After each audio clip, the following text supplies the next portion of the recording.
I'm gonna make the Super Smash Brothers level. All right, Mike, are you ready to stream? We already are. Oh, okay. Well, hey everybody, welcome to another episode of NASA 5E. I'm the DM du jour, Corey. We are doing our Eberron Coast campaign.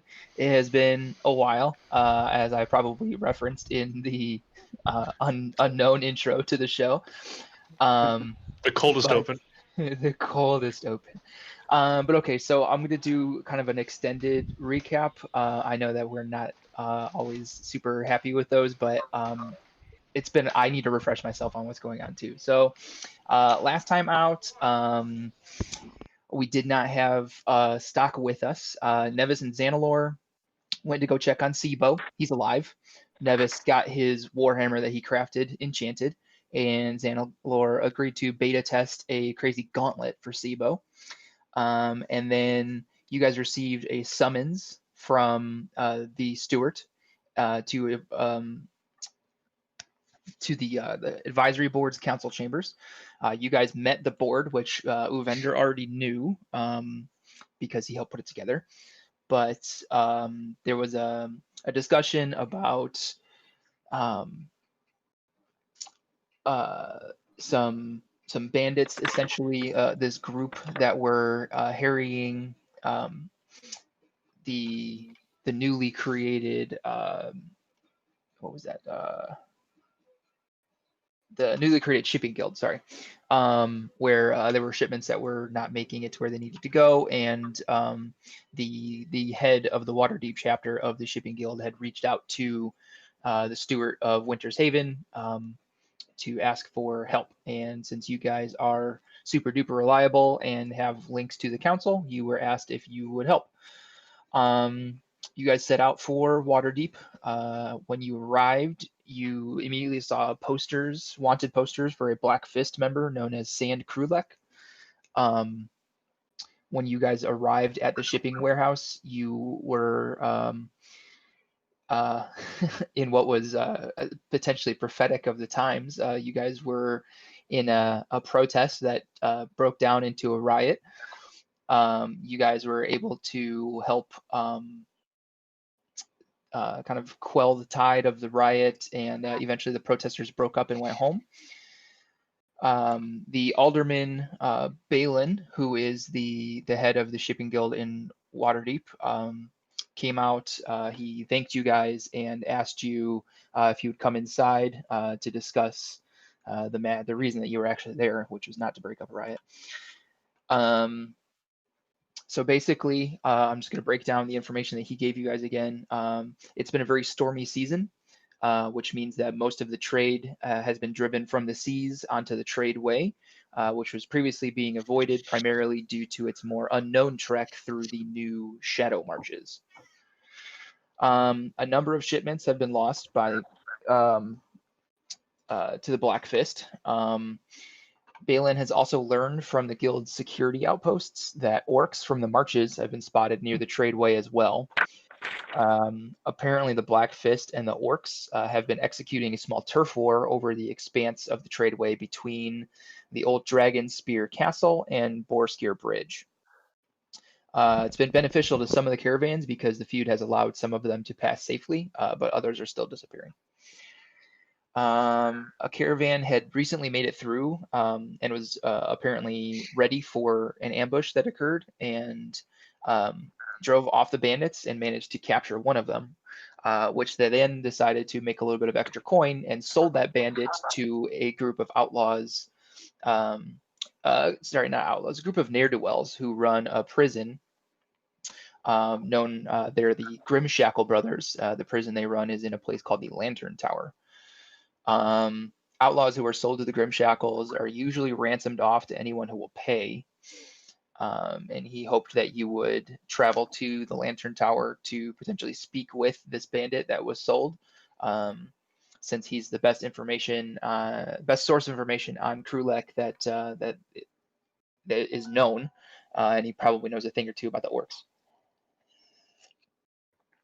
He offered you guys 6,000 gold for your aid, and he also offered to reimburse any costs incurred from dealing with the Grim Shackles.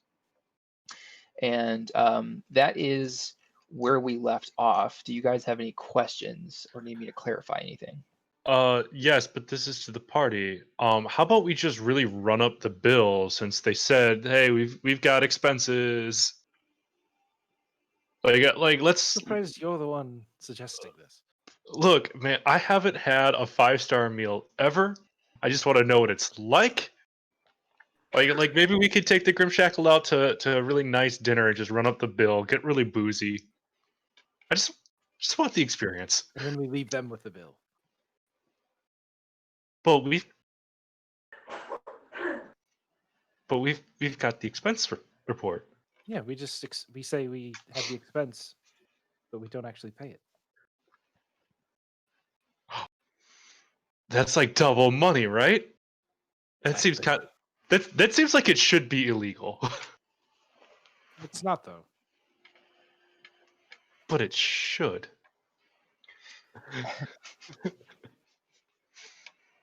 At this point, can I roll for Ponzi scheme? Yeah, sure. Make an intelligence check.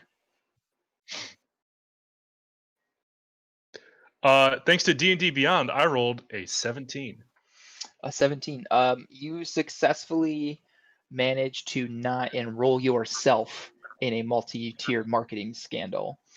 Ooh, getting but real life in this. Your Ponzi scheme, you kind of lost your footing there. Yeah. All right, I guess we can just go get regular food. What about the rest of you guys? I know that was a lot of information, and it's been a while. And I know, Mike, that you missed all of that from the last time. So, Yeah.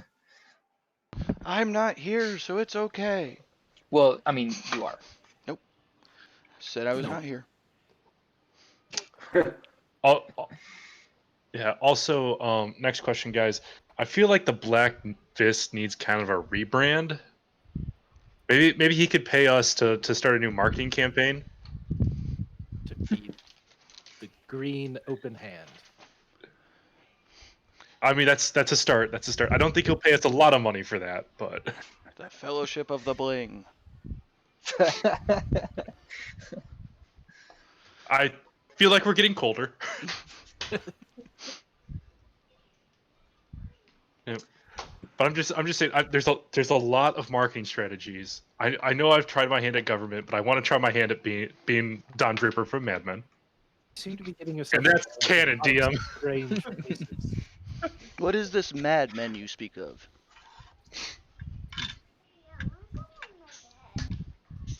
Well, it stars So should we prepare my for imagination. some travel?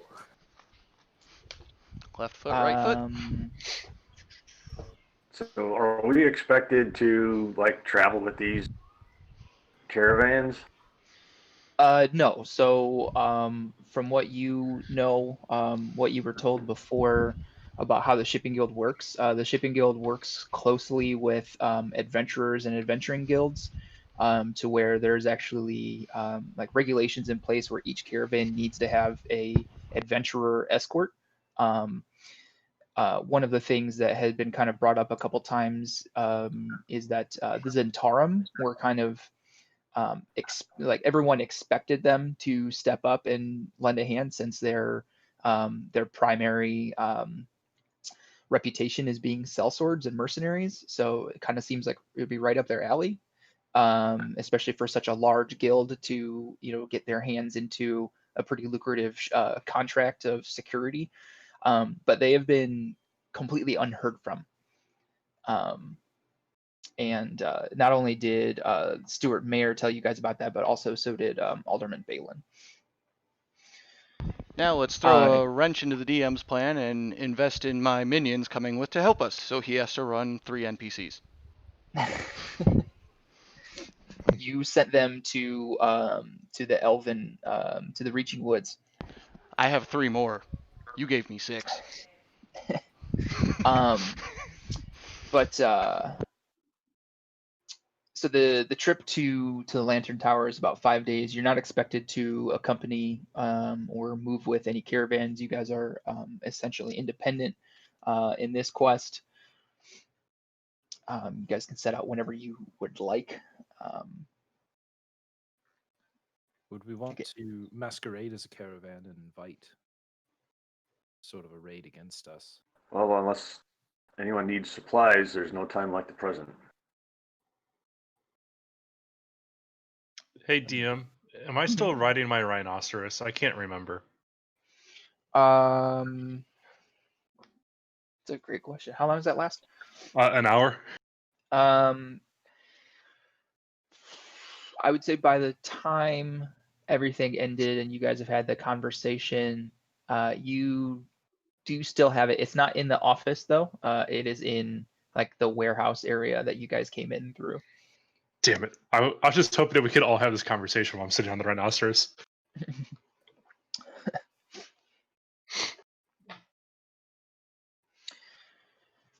believe I'm good to go. Okay. All right. So the trip, as you guys set out towards the Lantern Tower. Let me look really quick. Did I?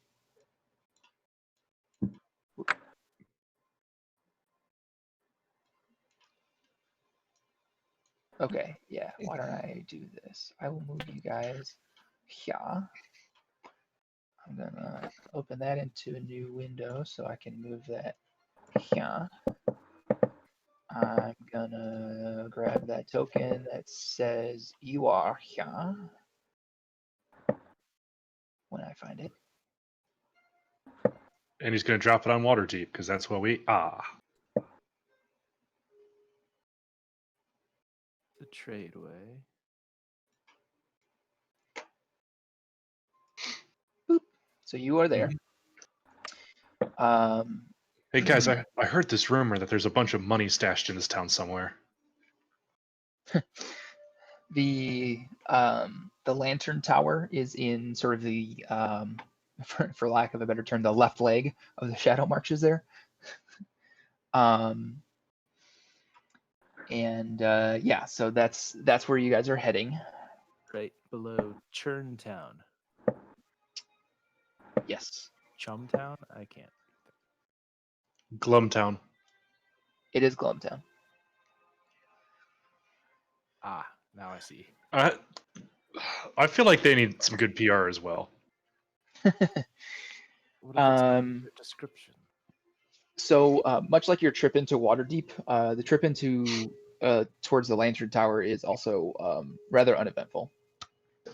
After you leave Waterdeep and head into the lower elevation valley that separates the marches from the sea, a cold fog rolls in, pushed inland by another storm over the sea, and it makes your first day of the trip pretty unpleasant and uncomfortable.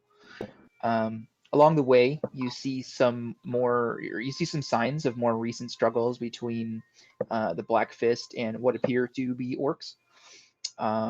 As I said, the trip takes about 5 days. As you guys arrive at the Lantern Tower / Grimshackle Jail, you see the tower. Grimshackle Jail clings like a drowning man to the rocky bank of a particularly wet part of the swamp. Rotten timbers sag from the tower's walls, and its outbuildings stand in ruins. Rooks nest in the crenels of the tower's battlements. Broad walls encircle the tower's base, where a large gatehouse exits onto the towpath. A slatted peephole is fitted at human eye level in the stout, iron-bound door.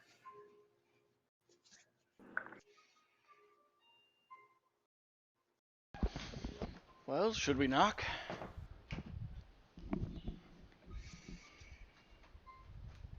Are we expected? You are not expected. The walls, I should say, the outer walls that you guys are outside of are 15 feet high. If anyone wants to, go ahead and make a perception check for me. Sure. I rolled a 1. For I a, rolled a 21. for a total of 7.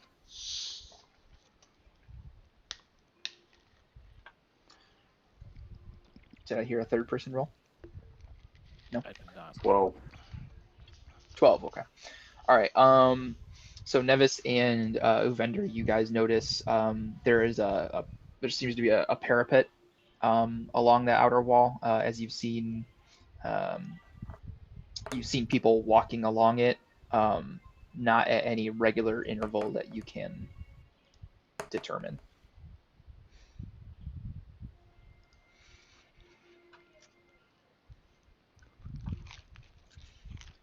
Well, I guess we should just go up and announce ourselves. Knock on the door. All right. Anybody have anything else that they wanted to do? I've heard two knock on the doors. Yeah, I'm on board with. Okay. All right. So you guys, you announce yourselves, knock on the door. Muffled footsteps are heard, drawing closer. They pause outside the door, and you hear somebody climbing a creaking footladder. The peephole snaps open, and a pair of glaring eyes confront you. What do you want? Delivering a prisoner. Go ahead and make a deception check. I realized I forgot to put you in shackles before we started, and I rolled a 1, so that's correct. 10. Um, Can I help with the roll by just having my hands behind my back, making it look like I'm the prisoner? We didn't talk about it beforehand, so I'm okay with the failure. Why do we need a... because Xanalor is a compulsive liar. Yep. And I'm an enabler. I'm gonna go with no because Xanalor had already rolled before you had Okay. declared that. I still do that. So the I just guy do it way too late. you see his eyes kind of narrow as he looks out over you guys. He says,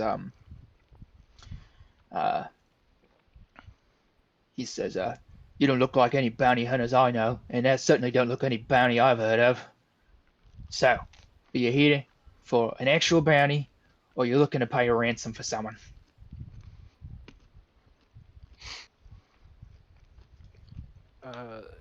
Who are you looking for that we might receive a bounty for? I'm the baddest pirate in all of Waterdeep. Smack him. His name's Wesley. Look it up. I prefer the name Dread Pirate Roberts, thank you.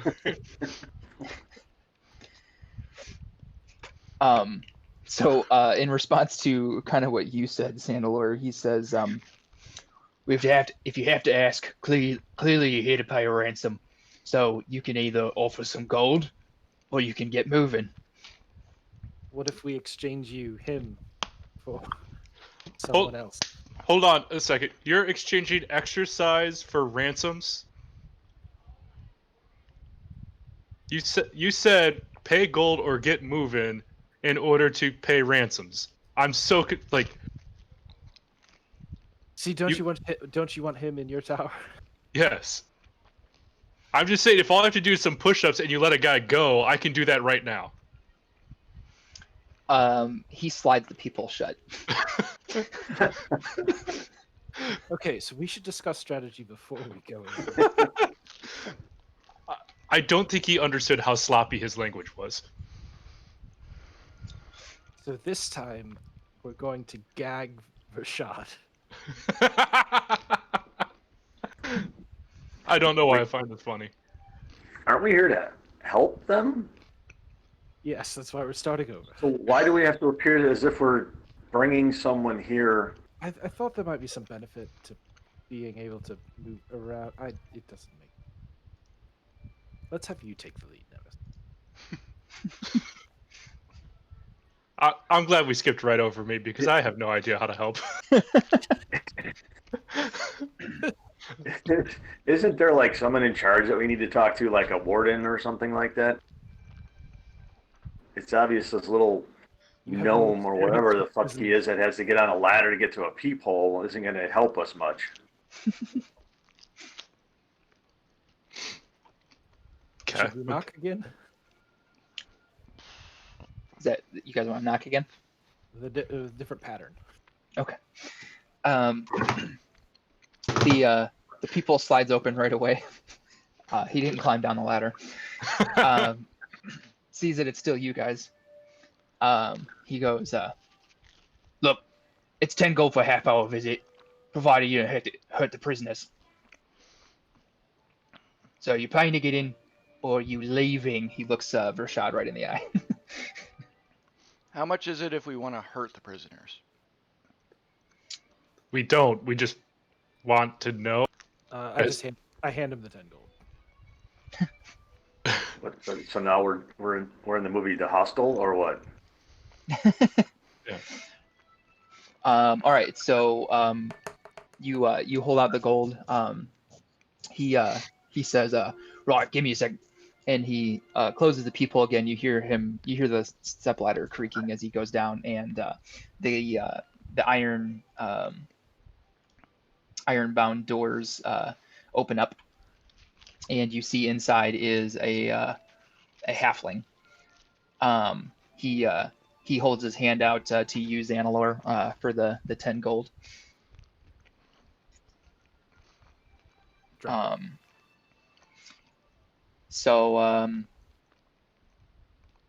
He asks, all right, so who are you here to see? Look to Nevis. The entire time.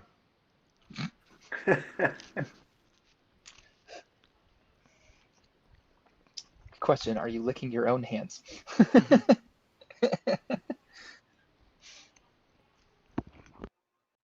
There's a bandit who was captured recently on the tradeway. Oh yeah. All right then. Follow me.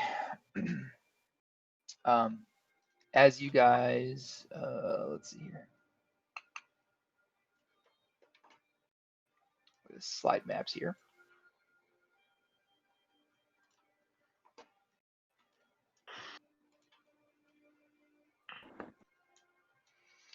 I would like to zoom out now. Thank you. Okay. All right.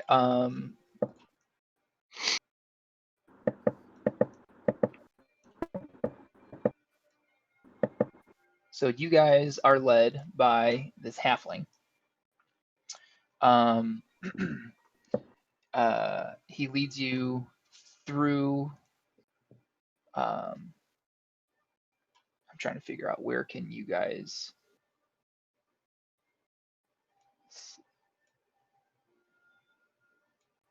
Okay.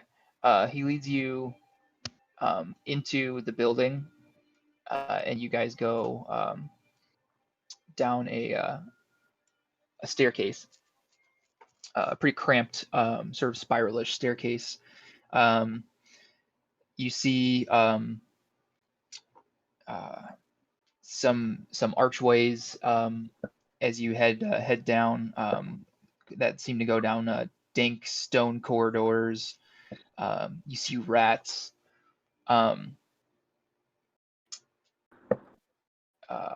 Partway down, you see a cell door reinforced with iron bars and lengths of chain. As you guys walk past, are any of you guys kind of like looking in to see like who's in this like heavily reinforced chamber? Sure. Okay. I like knowing things. So you guys, you're not, because of like the sort of darkness, you're not able to get a good look of like who's in there. But you see the halfling. He looks behind, sees you looking, and he goes, "Pirate." And Oh, my family. you guys keep heading down. All right. All right. So you guys head down into the basement of the jail. Very dark Um, down here. I cast Produce Flame. Hold on. I mean, even our ones with dark vision can't see. Just hang on. I cast invisibility. Ah, Xenalor! Ah, All right. we're not even in a dungeon. I mean, I didn't mean we're in a literal dungeon, but not that kind of dungeon. It was dark, so I thought nobody would notice. I'm just kidding. I didn't do it. All right. Whoops, I didn't grab that token. I should have, but I didn't.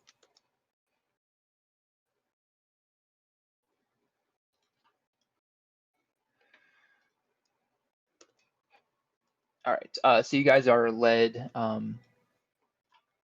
to this chambers. You guys actually you go past a small guard room as you get to the bottom.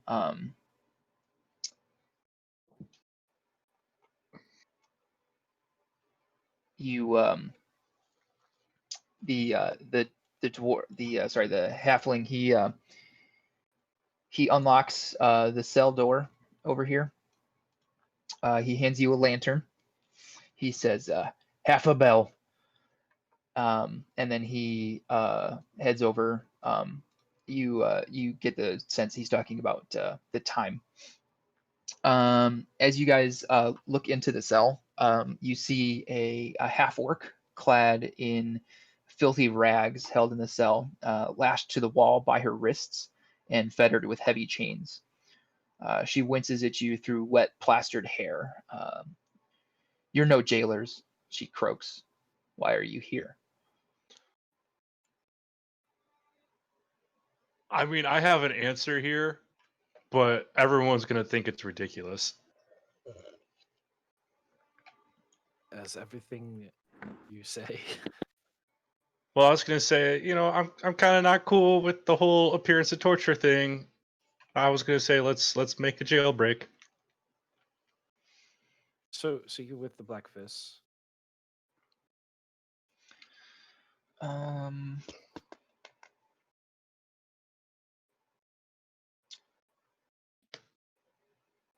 She says, you say you're with a black fist, and she spits, or at least attempts to. Not anything that you can detect comes out, as she's a little dehydrated. And she says, I thought so.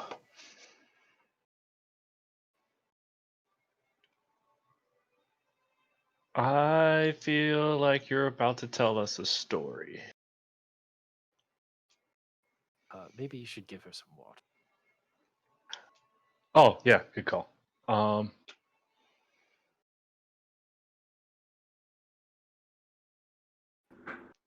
I'm not going to cast Wall of Water.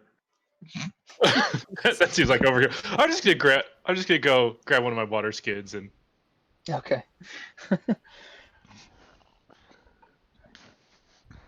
I mean, there's and just the entire time I was like, there's a lot more in case you need it. You're kind of surprised, as she doesn't take much more than a small sip, kind of enough to wet her mouth and throat, but other than that, she doesn't take a long draft from the water skin. I got the hiccups. Mm-hmm.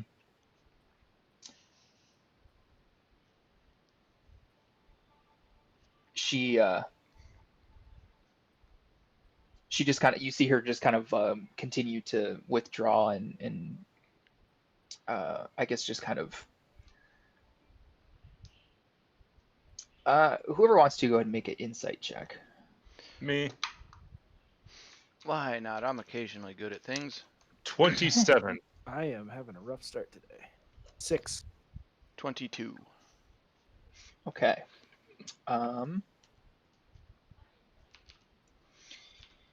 Go going to send you guys a quick whisper.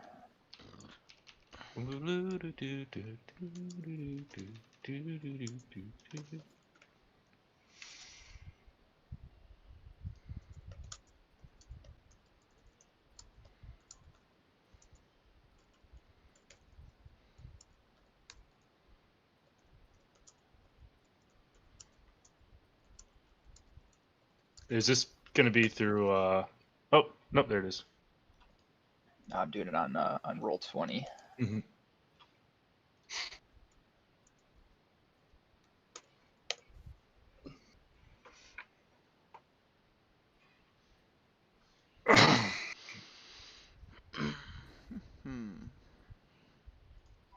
So, digs here kind of suck, don't they? Do they?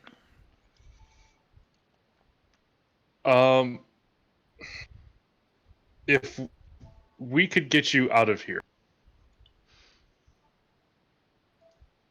what sort of plans do you have? I have no loyalty to Stan Krulek. I can tell you where the bastard is right now. Tell you about these orcs that he's at war with too. Where is it? But you got to make good on your promise. Get me out of here, or get me a better cell, one where I can see the sky at least, and then I'll talk. Well, no. I feel like we're missing the context of the question here. Like, you we are getting you out of here, and awesome. I like the part where you say, "Hey, we're going to give you a bunch of worthwhile information," but what are you going to do after that?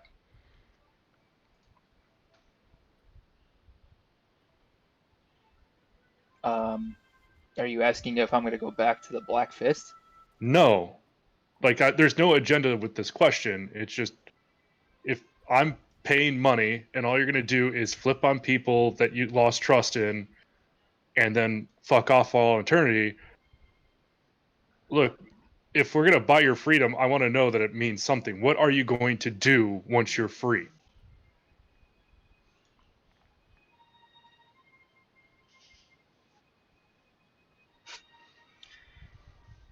I haven't the slightest. Well, you seem rather adept with weapons and sticky situations. I could offer you some gainful employment. See, now that sounds like a thing. It does sound like a thing. As she's like got her, arms like, chained up above her head.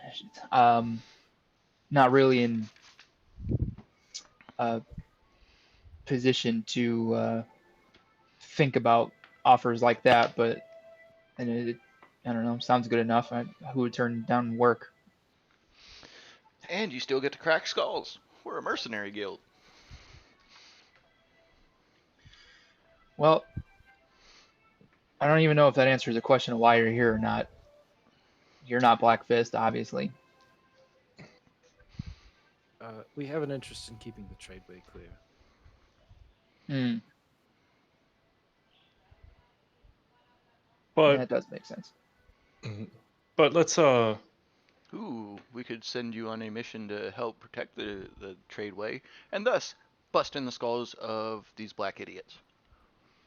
for pay. But I feel like this is a timed conversation, and I'd be a big fan of being able to hear complete stories, take as long as we need to discuss the consequences of your situation and how we can help create a mutually beneficial solution. So, with your permission, I'd like to go speak to the jailer about getting you out of here. Um, Yeah, Xandler? I might have an idea.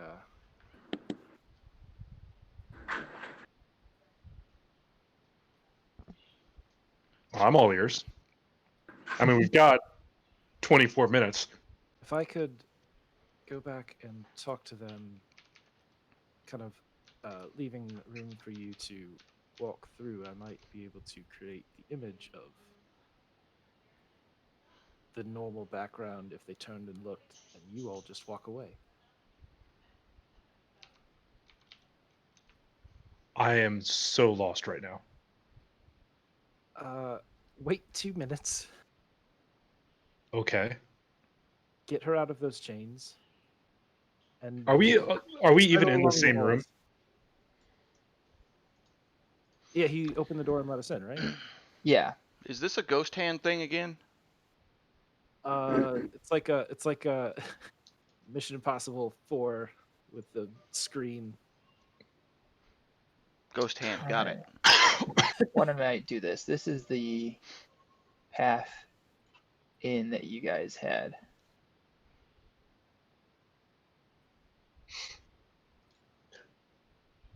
Ignore Borax. Hi, Borax.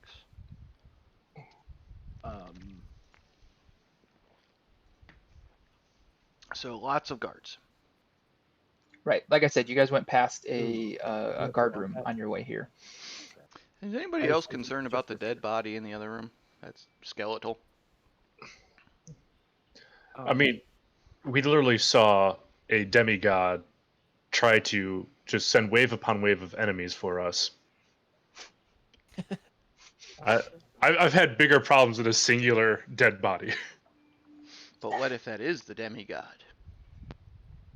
Well, he's not doing so hot. I digress. So, what are we doing with the ghost hand? we have all of this. Ooh, this section is gonna be hard. So if, like, don't get me wrong, Zanalor is speaking in ways that are intentionally trying to be confusing, but I think he wants to create an image of this room so it looks like the person's in here, and then we just walk out with her. And then we don't have to pay money to get her out. But expenses are covered, so if we get an inflated receipt, we can actually make money off of this. I agree with you on this, but I say we let Zanalor do his thing, and when that doesn't work, we just crack skulls. We all end up in jail. Got it. It's not the first time. Is anyone good with? Ooh, wait. Even better. Somebody go back and distract them so they can't see. Well, let's talk to our voice of reason. Nevis, what do you think about our insanity? I have no idea what you guys are up to right now. That's okay, neither do we. Yep. So One of us knows, and it's not the ones who are going to be cracking skulls. I am going to do this. How big of a thing can I make? While that's going on, DM, Conjure demon. I'm gonna walk over to the halfling and do something that's not gonna screw over Zanlor's plan. But I'm just gonna like, hey, That's all. quick question: what is the bounty on the individual? Ransom's 100 gold on that one. That's it. 100 gold. Uh-huh. Okay. I'm going to cast Minor Illusion. Not Minor Illusion. No, that's not big enough. Silent Image. Like behind me in front of the whole room. Okay. So that it just looks like we're just still standing there and kind of talking to the girl or orc. Okay. On the other side. Why don't you guys go ahead and make a perception check for me? I'm assuming I don't because I'm talking to the guard. No, you will too. Oh, I will too? Yeah. Is it that we're all in jail? 9. 22. 19. Okay. 16. 16. Okay. Zanalor, your concentration is set on casting your spell. Uvender, you just start hearing this. Stock and actually just Stock. Wait, what did you roll, Nevis? You said 16. 16. Right. Sorry, Stock and Nevis.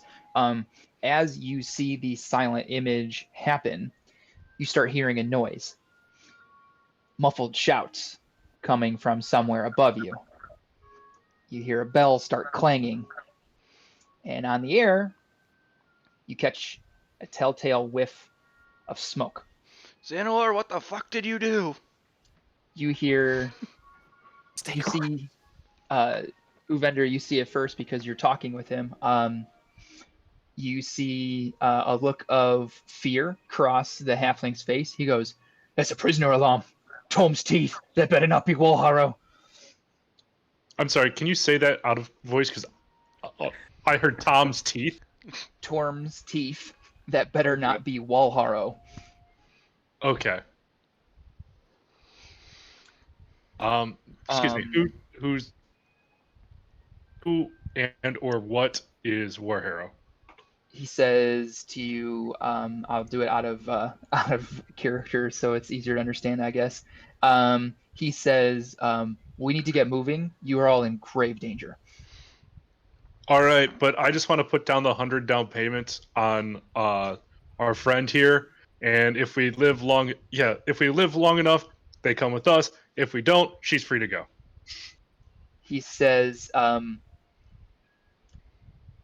"We'll deal with it later, but you have my word."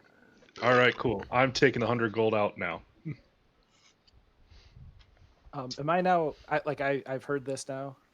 Yeah, you heard it happen. I just did it first. Right. Yeah, you didn't.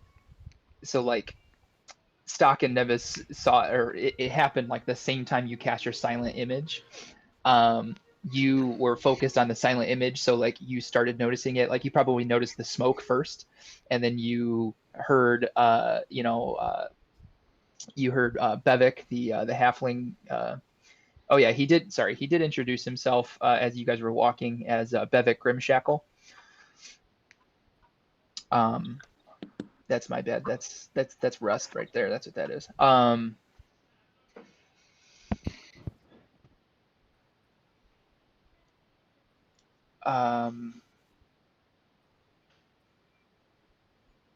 But yeah, so basically you heard him shout, and him and Uvender have an exchange, and then you heard the muffled shouts and the bell ringing.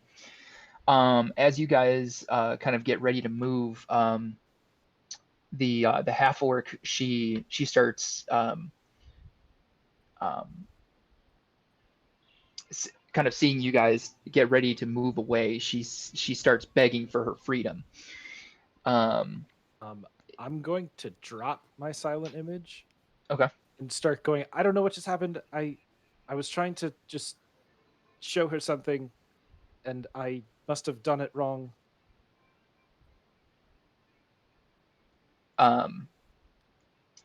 With Can I help this deception by making me look like the prisoner? No. What's gonna happen is because of your sort of verbal agreement with Bevik and hearing Raythene, the half orc, begging for her life, for her freedom, he winds up after you say that, Xanilor, he winds up just kind of tossing a key to you and shouting to the rest of the group, "We've got to go. We have to start moving." I will unshackle. Right. So Raythene is, she's got her freedom. She's moving with you guys. She's already agreed to give you the information. What am I looking for? Oh, here. That's what I'm looking for. Okay. Let's go ahead and have you guys move into the area where the stairs are, like this room here, in the order that you would be moving in. Bevik is going to be here. I call surrounded by everybody else. In that room. I'm gonna hang out with our orcish friend. So Okay, wherever she's she gonna- goes, She's going to kind of, she's moving more slowly. She's going to probably be towards the back. yep. Guard duty. Okay. All right.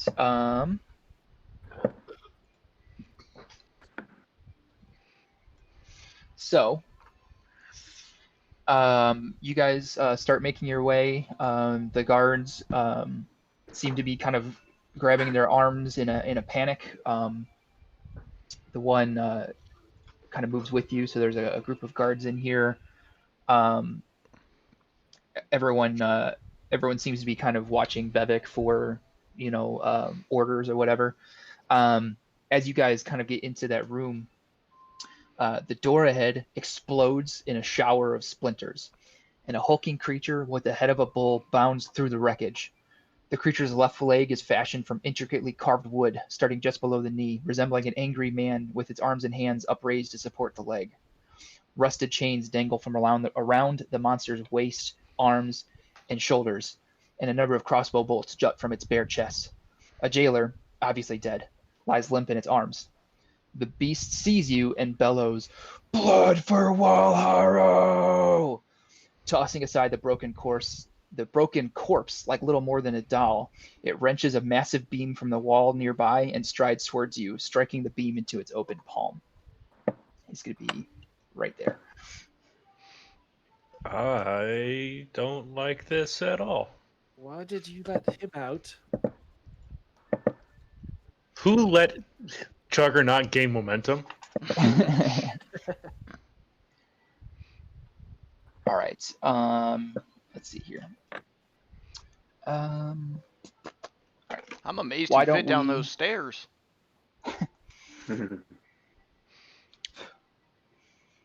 Let's go ahead and roll for initiative.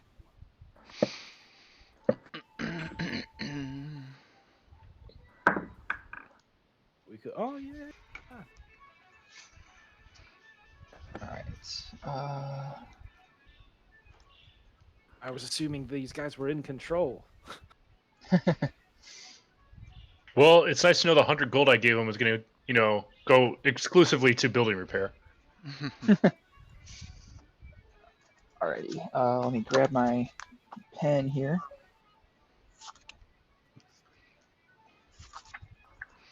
Okay. Make sure this works. There we go. Okay. All right. Let's go with 10 to 15. Hmm? Sorry. It's a weird place Oh, to man. start. So 20 we to know 25. what his enemy rolled. Right in the middle. 20 to 25. 23.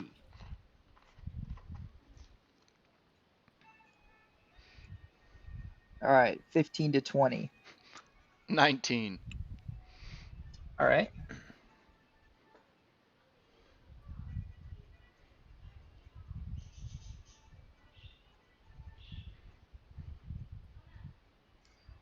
All right. Now it's 10 to 15. 14. 11.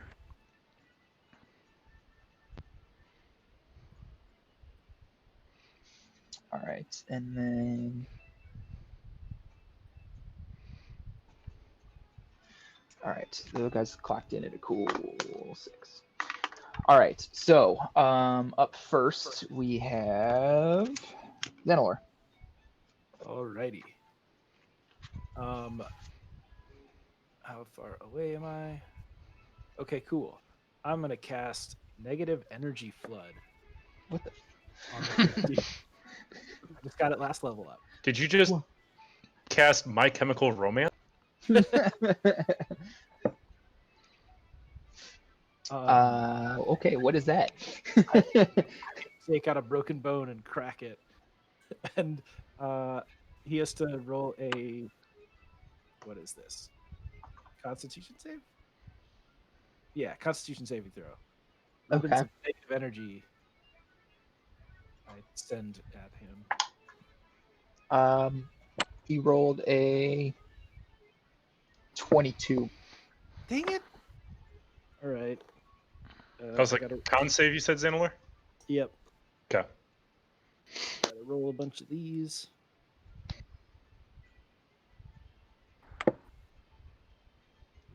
There it is. 13 plus 12 is 25. Plus 16 is 41 halved of Okay. necrotic. Yeah, necrotic damage. Okay. And I assume that didn't kill him, so the other thing isn't triggered. Okay. It did not kill him, no. Okay. Alrighty. So with that, Stock, you're up. In our walkings from cells to over here, has our orcish friend acquired a weapon or no? No. Well, in that case, could I use my action to take my greatsword off my back and hand it over to him, so that way they are at the very least armed? Yes. Yeah, you can do that. Was that something that you would have wanted to do before the bat, like as you guys were moving? Yes, preferably, but didn't say it then, so it's fine if I have to do it Okay. now. Yeah. All right. So that's going to be an action to hand her the weapon. Okie dokie. And let me just see how y'all. So, since it's been a minute since we've done anything. Oh, do. Adds bonus action. Didn't take the attack action. So, then I will take 2 steps forward, so that way, if it comes into my range on my turn, I can smack it. Okay. Alrighty.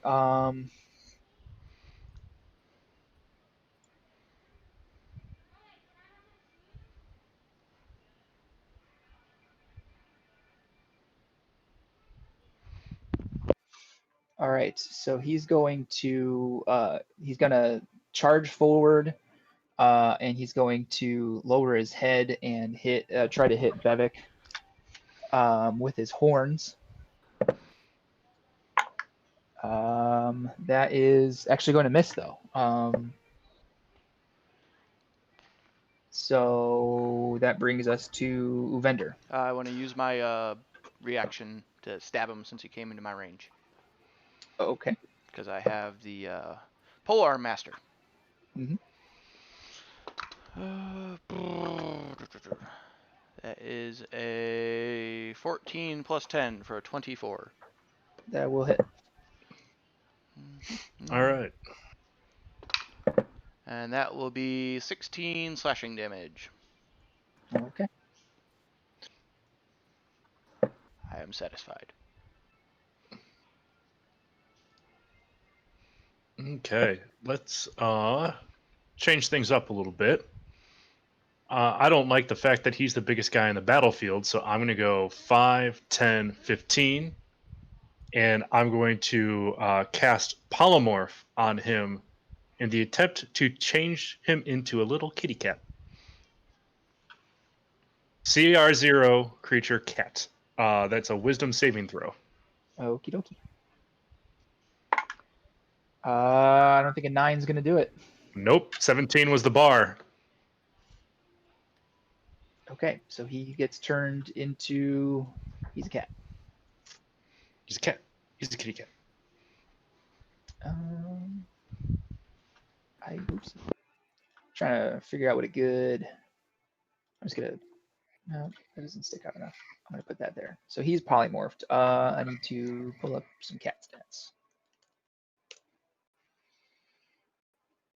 And then with the bonus action, now that I've seen this be successful, I'm just gonna scream to everyone in the room: nobody hit him. We have an hour to get this settled.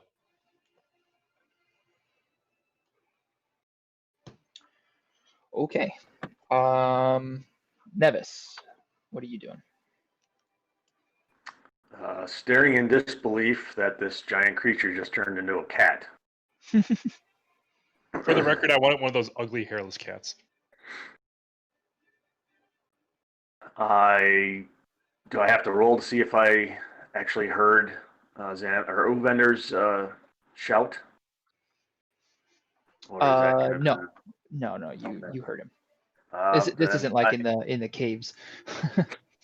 Then I will hold my action until something else attempts to attack me. Okay.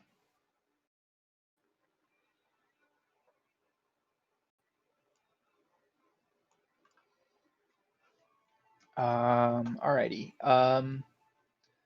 With that, we're actually going to we're going to break initiative. You guys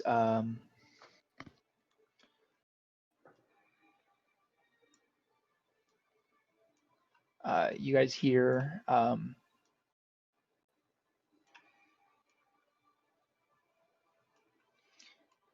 shouts still coming from upstairs.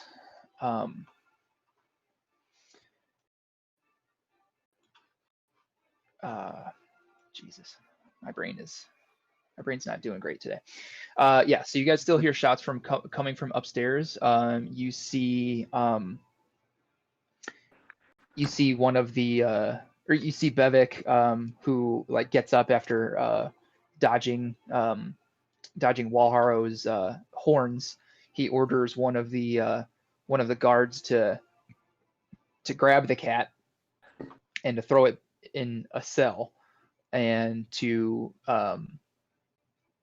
do what they need to make sure that Walharo doesn't break back out. So you see them getting ready to do that. It seems like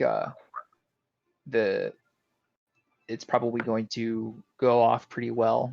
What do you guys want to do now? We can go to Nevis with your kind of held action,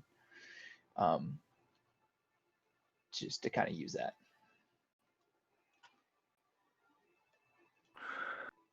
Well, I think we've gotten what we came for. I'm all for heading the hell out of here.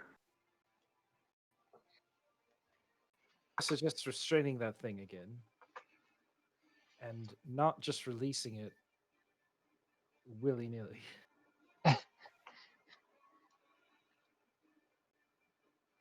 All right, so so as you guys move up the stairs, geez, this is a lot of map switching that I'm doing to get ready to do map switches for you guys.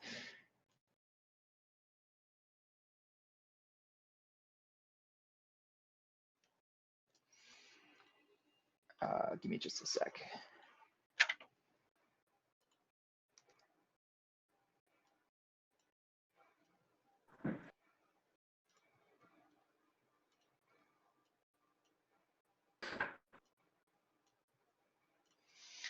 And then, oops, wrong button.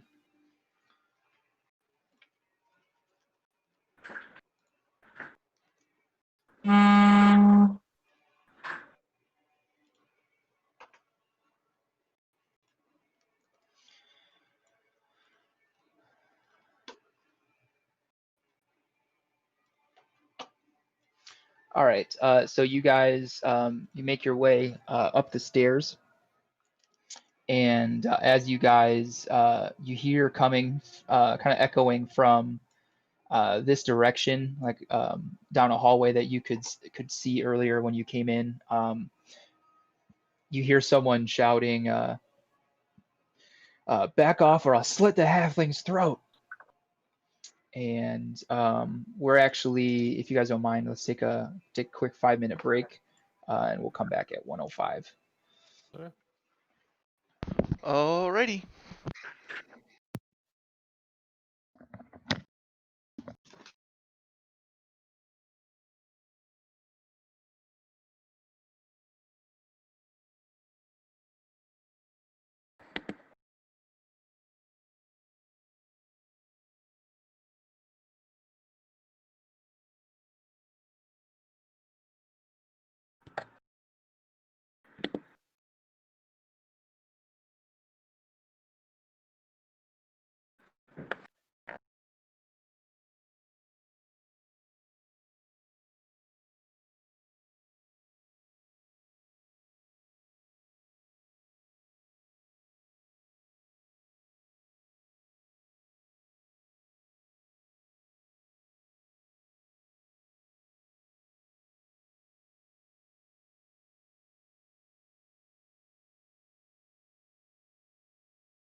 All right.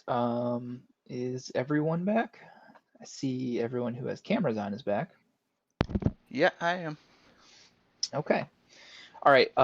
So yeah, so you guys have made your way up the stairs. You've got Rafine in tow. You hear shouts coming from down a hallway of back off or I'll slit the halfling's throat.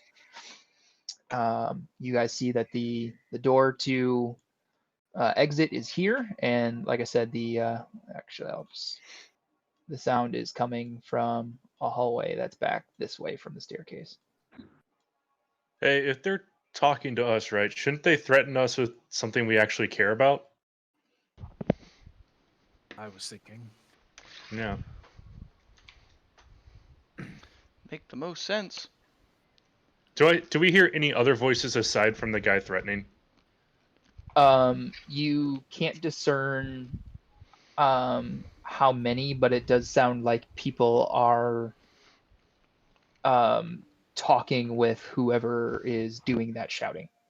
All right, cool. So, who wants to chalk this under not our problem? Very surprised at your just persona today. I mean, I'm gonna be honest here. Not a big fan of jails. But we could force All them right, to write a here's- bunch of fake receipts. Here's the moral dilemma that I see. Coincidence, possibly, that it happened at the same time Xanalor cast his magic. Did it have an effect, and we actually are the ones responsible for loosing these criminals? And if the jail collapses, now we've just let these criminals out into the very world that we're trying to help get back in order. Um, I am Or not it's not our problem. There was no sign that said "Don't cast spells." Or read And it. I mean, just point of order here. We have no idea that these individuals are or are not criminals. We just know they've been held ransom here. We know the one was a criminal. Mhm. Right? You were a We criminal. we know that there was pirate and someone stalking the tradeways, which we just spent money to get out of here. Right. So are we fighting for order, or are we allowing disorder? To the that's fair. halfling. Is anyone else entertaining this besides Vashad? To just walk away. I mean, I'll help these guys, but I really don't care if, by virtue of helping them, this building falls. I'm with Nevis. Let's go instill order and reason in some imbeciles. Violently.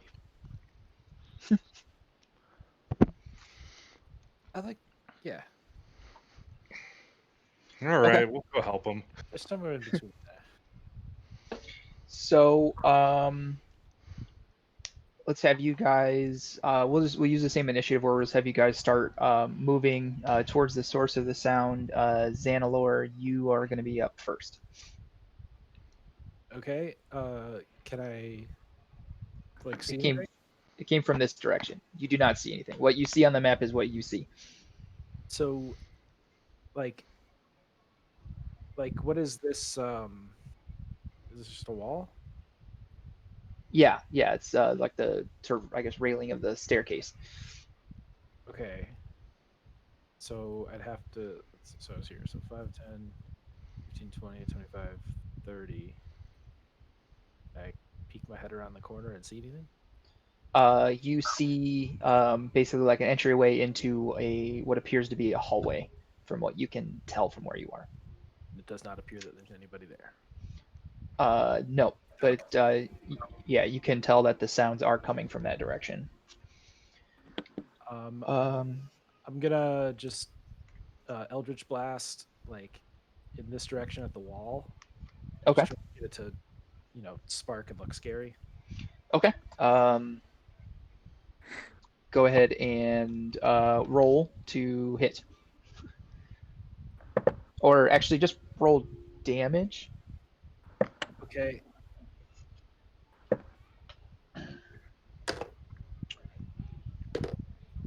first one is a 13, and the second beam is an 8. Okay. All right, you hit the wall. You see some of the brick and wood chip, kind of crack off and scatter. The sound of it, you hear muffled shouting again coming from down that hallway. That's your only warning. All right, anything else? That's it. That's it. Okay, stock. How tall is the railing? Well, so thinking about it, since this what goes downstairs, I would say that from where you are, it's probably about 10 feet tall to get to basically like climb a wall essentially to get to there. Okay. So reasonably within my reach, being 7 some odd foot tall. Yeah. Okay, I'm gonna go over that damn wall then. Okay. 5, 10. So athletics or acrobatics check? Let me see really quick.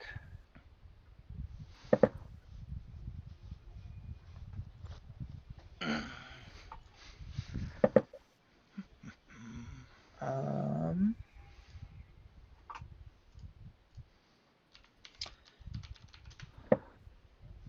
let's see here. It's not going to require a check. It's just gonna cost you 20 feet of movement. It's difficult terrain essentially to climb. Okay, but would it put me on the other side of the wall? Yes. Okay, so then I will be there. Okay. And I think I'll just hold there for the moment. Okay. You can basically kind of like from where you are, you can see a little bit down. Again, it looks like it's a hallway of sorts. Rashad. I'm going to turn around, lock eyes with our new friend, and just say, "Stay with me. Our only job is to make sure that you get out of here safe." And I'm just gonna go 5. Nope, that moves the map and not me. 5, 10, 15, 20, 25. And I'm going to hold a grasping vine spell. Okay. To essentially, if any enemies come through this hallway stocks at and into our little like antechamber, Mhm. the grasping vine is going to pull them into the wall right here. Okay. All right. And for flavor, that will end the concentration I have on the creature downstairs. Okay. All right. Nevis, you're up. Just wanted to say for the record, I didn't mean to go all paladin on everyone. All right, so Vendi, this area here where Xanalor is, I can go through that without being grabbed, or Correct. It's it's based off of my direction. okay. Then I'm just gonna go 5, 10, 15, 20, 20. And just that's it, I guess. Until I see something I can Hulk smash. Okay. You guys hear continued like muffled voices and sort of like I guess sounds of conflict, not necessarily sounds of struggle, not necessarily conflict, happening still from down the hall. Xanalor, you're up. Right. 5, 10, 15, 20, 25, 30. Okay. Can I see much more? Yes. So you see there are a couple doorways in the corridor to your left. There is a doorway just behind you. So that's the nearest one? Yeah. There appears to be an opening to a stairwell on the right, and there's a window over here that, or sorry, there's an opening over here that leads outside. Can I, now that I'm here, can I kind of orient where we heard the sound coming from? Um, as the sounds appear to be coming from somewhere in this general direction. It's hard to tell from And with and the this, echo. and this is a door. Correct. Yeah. I'm just gonna Eldritch Blast the door. Okay. Should I roll the hit? No, you don't need to roll the hit. Go ahead and roll damage again.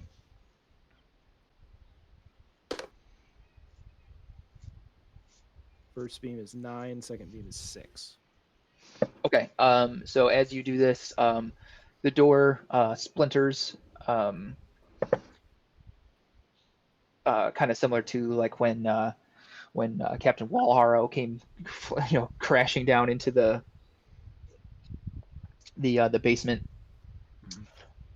Inside, you see two. Actually, here, you can see basically that. You see that there's two jailers. They're facing this direction. They don't have weapons drawn. They actually have their hands kind of out in a not like a surrendering gesture, but in like a kind of a calming, like, hey, whoa, don't do that, don't do that. And they, like, you hear a shout of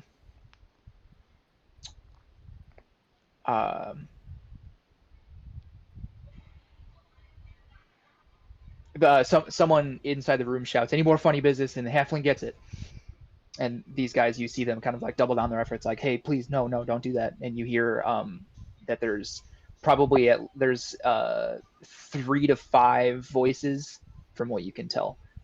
You hear like a light kind of sobbing noise while someone is like lightly pleading, like, please, no, don't, please. And anything else with your turn?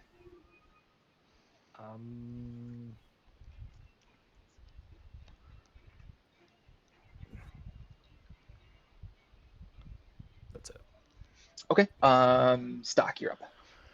Alrighty, so 5, 10, 15, and I want to duck on that side of the door and see what I can see.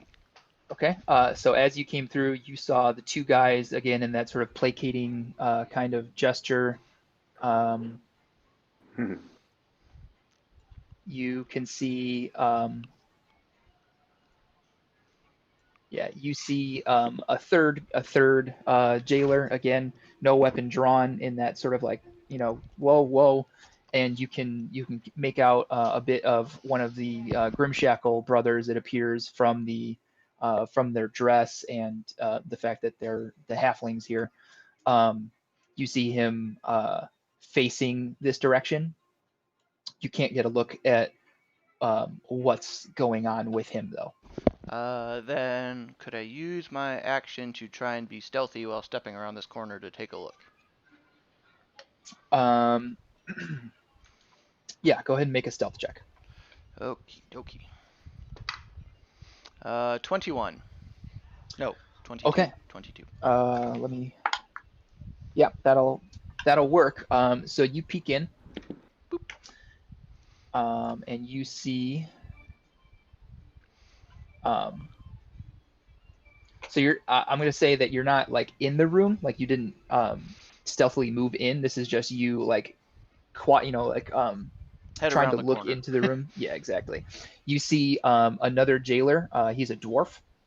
He has he's backed up into the corner with a blade against one of the Grimshackle brothers' neck. You do see that there's a small amount of blood trickling down from the knife where it's kind of cut his skin a little bit already. The halfling himself, his face is covered in like tears and snot, as he's been basically ugly crying for his life. So that's what you see. And I'll just go to Xanor and be like, There's a dumb halfling ugly crying while a dwarf guard is about to slit his throat. You know, old racial tensions and shit. All right, Uvender, you're up. So before I decide what to do with my move, what did our new friend do with theirs? Oh yeah, she she did that. Sorry, I forgot that she was down at the bottom there. I missed that. All right. So I'm going to keep my concentration on the grasping vine, same location, and I don't know about you guys, but I know what a priority mission is when I see it, and I'm just going to go 5, 10, 15, 20, and help guide our NPC out of the building. Okay. So it's going to cost you another spell slot to keep holding that spell as an action. Because So when you hold a spell, it does still consume the spell slot, waiting for the trigger. it consumes the spell, but based off of the verbiage on here is you conjure a vine that sprouts from the ground in an unoccupied space that you can see within range. When you cast a spell, you can direct the vine to lash out at a creature within 30 feet of it that you can see, and then the duration is up to a minute. So you did cast the spell? Yeah. It's just not whipping stuff yet. Yeah. Okay. Right? Okay. So based off the way I saw it is that it's you cast it and it's up for a minute whether or not it's right. I didn't hear you say that you cast it. I thought I heard you say that you were holding your action to cast it. All right. Well, if that's the case, I can take the extra second spell. No. If you did cast it, if that's what you said, then that's fine. What I said was based off of what I thought I had heard. Yeah.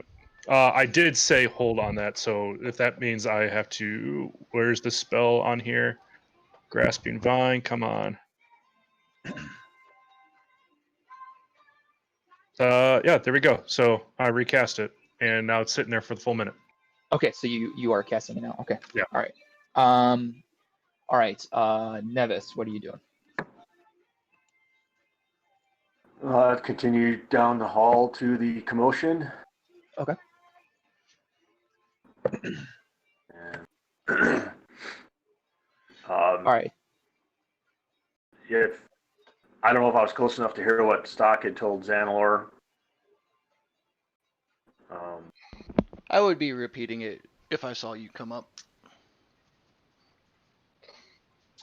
Let's see. You were right there before, right?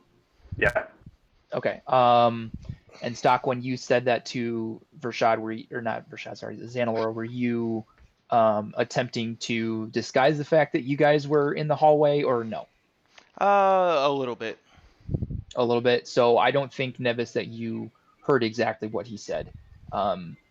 When it's your turn again, Stock, you can obviously repeat that, but Nevis, for now, you're gonna have to act without that information.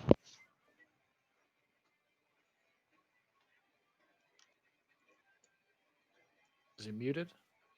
No, I think Discord did that thing again.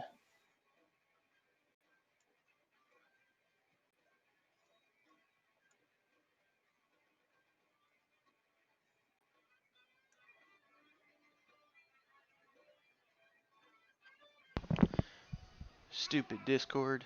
Hi, Bubba. It can be stupid sometimes. Remember when we left Skype specifically because that would happen? Yeah. Yeah, I think I can hear you again, Dad. Okay. For my action, I want to turn to Stock and ask him if he knows what's going on. Okay. All right. So that would be a free action. Is there anything you want to do with an action, like hold an attack or something like that? I mean, that's obviously a...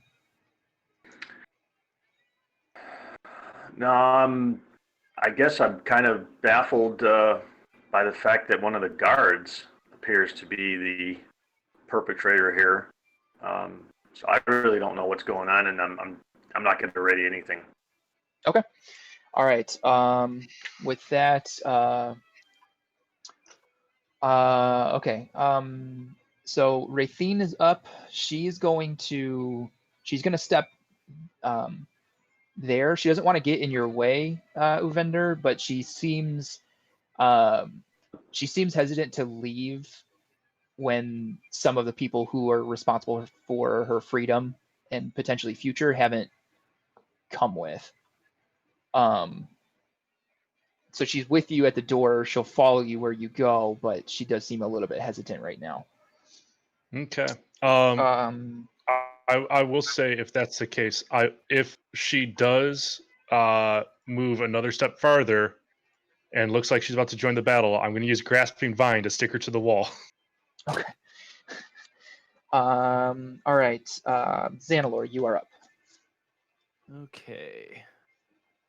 I'm gonna walk in really slowly with my hands up. Okay.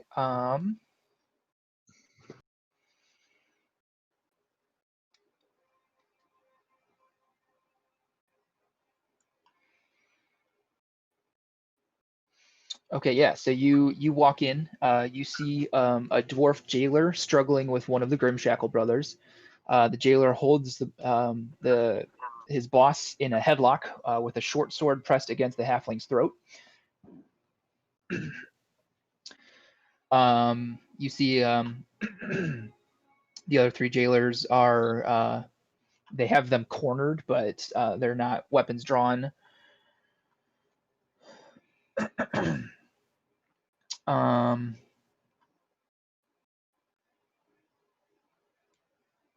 So you step in, and he let's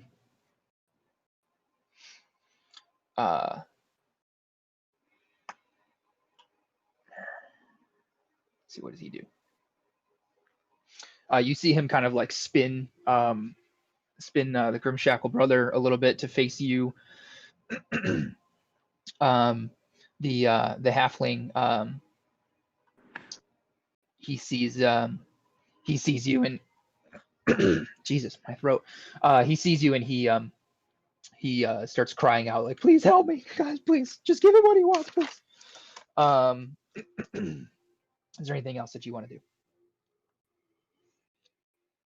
Why don't you let the halfling go, and we can talk about what you need. Okay. Why don't you go ahead and make a persuasion check? Good roll. That is a 27. Okay. Okay, good to know. Nothing's happened just yet, but that will be important. Okay. Okay. Stock, what do you want to do? I'm going to tell Nevis there's a pissed off dwarf holding a halfling hostage in there, and he's ugly crying like a bitch. Okay. So that's your free action. Anything else? 5, 10, 15, 20, 25. I'm going to go in there. Okay. So you know you can move past Xanalor, right? You just can't end in the same square as him. Okay. Yep. Stay out of view. I just wanted to see what was in the rest of this room. And then I'll go my 30 to back there. Okay. And I will ready a crossbow bolt shot if the guy does anything stupid. Okay.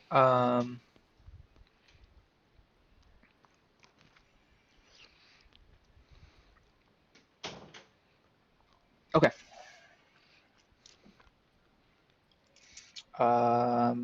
Vendor. I'm guessing I can see the unease that Wrath has on her face, and I'm just going to look to say, it's like, hey, we were not brought to be all things to all people. We are here to get you out. We are here to learn what it takes in order to keep that tradeway safe. If you go rushing in there, then I just spent that money for your freedom for no goddamn good reason. We need you because of what's in your head. The three can take care of this. We're sitting back. And that's my turn. Okay. Nevis, you're up.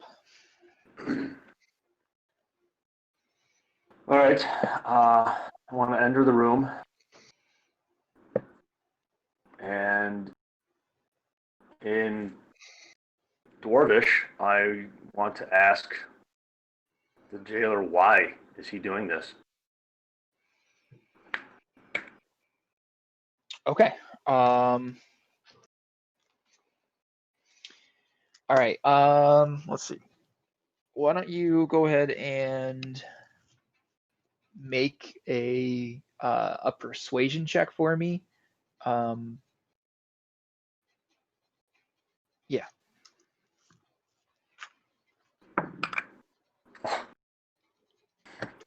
That's terrible. I got a 2.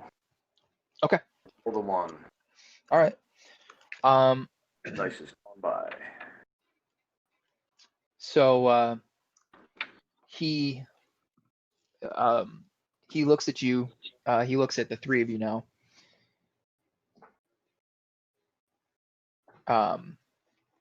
He looks at the three of you, and he repeats it. If any of you take one step closer, this halfling gets it. I'm just here for a prisoner.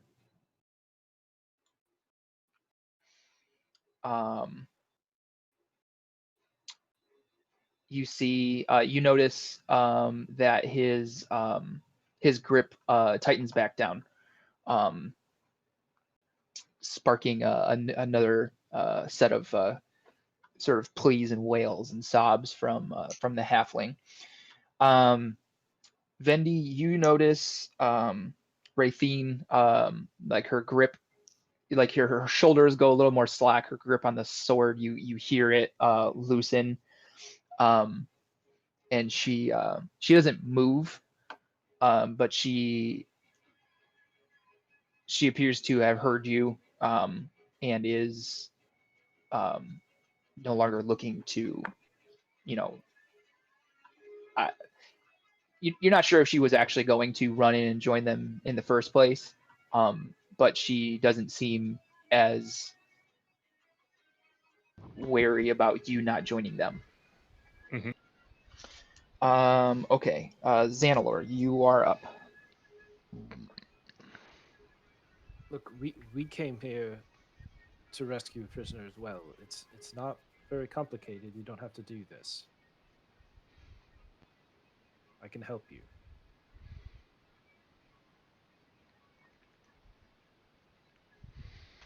All right, go ahead and make another persuasion check for me. Come on, big money. 13? 13. Okay. Nothing happens. All right. Anything else you wanted to do? Staying right there. I'm gonna ready an Eldritch Blast if I can. Okay. So if he, makes a move to actually act on his sword action, or if he lets him go. Okay. All right, Stock. I will just hold there and see what happens. Okay. Vendi, are you? We're back to you. Are you good now? What do you want? Anything else? I have nothing that I really want to accomplish other than protecting Wrath. Okay. So unless Wrath moves closer to the battle, you can take me out of the initiative order because there's nothing I need to accomplish. Okay. All right. Nevis. So you said this guy looked like a guard, huh? He was dressed. Yeah. He's dressed like a guard. Looks like he potentially works here. You have heard actually some of the jailers use his name, like in their pleas. It seems like his name is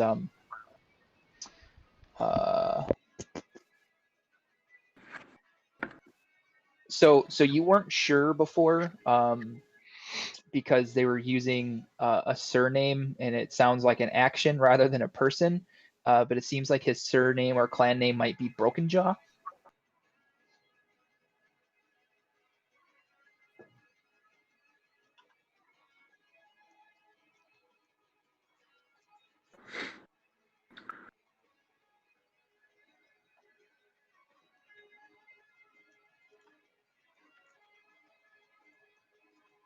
You said you were here for a prisoner.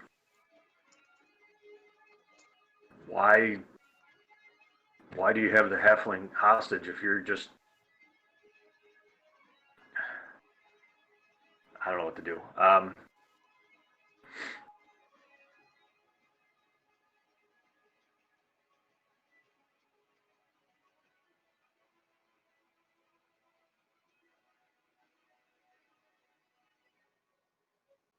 I still don't understand why. He hasn't said anything why he's got to be holding the halfling hostage. I don't understand.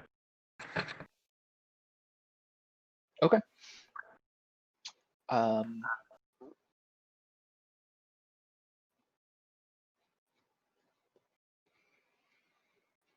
okay, so I mean, is your action then essentially, why are you doing this, or? Yeah, I guess I'll ask it again because he never answered me the first time. Okay. All right.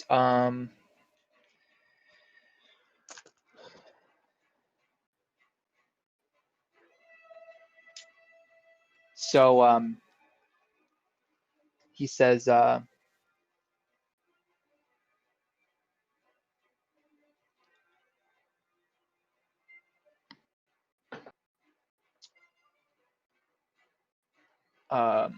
we don't have the gold to break her out, so we organized a prison break.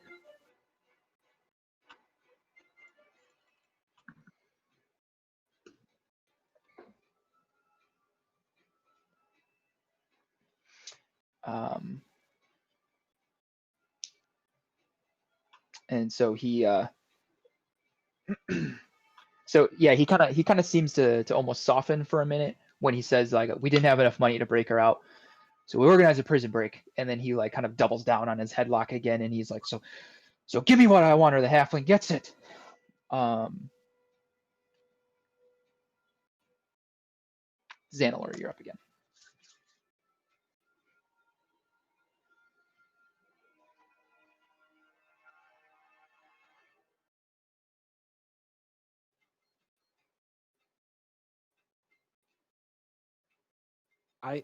I'm a very wealthy man. I can get your prisoner out, but only if you let him go. And I take out a bag of gold and just shake it. Okay, go ahead and make a persuasion check. 20 total. 20 total. Okay.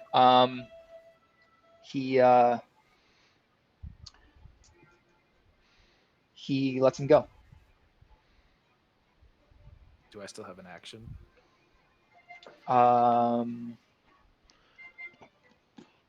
It's okay if it's not.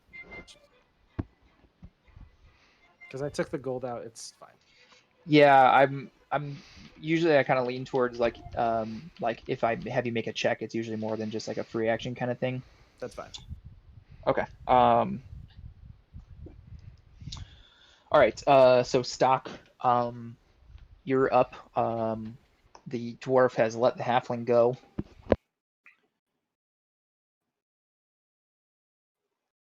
I'll just keep holding there with my crossbow and see what happens. Okay. Nevis.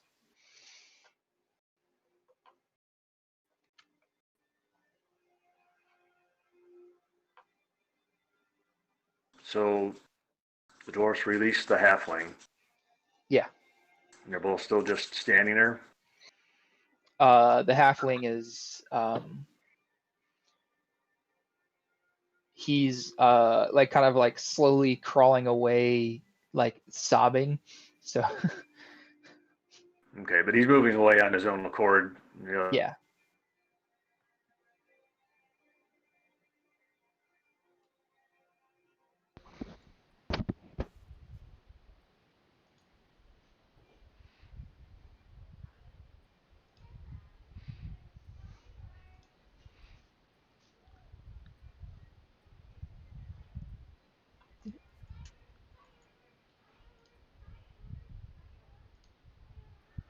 Hurry up and wait. Were you saying something, Dan? Discord again. Yeah. What the hell's going on with that?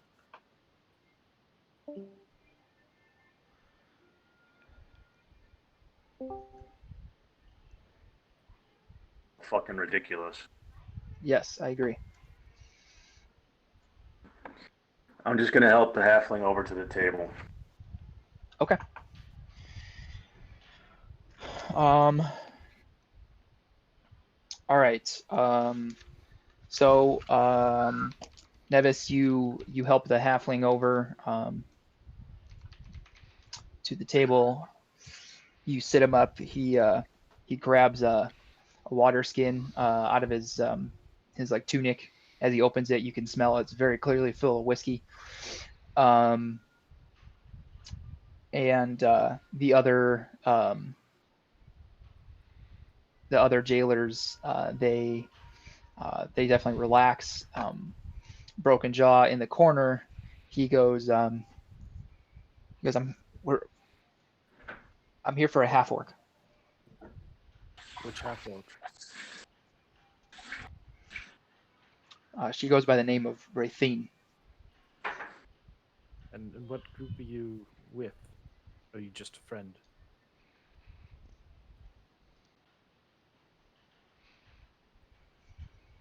Just a friend.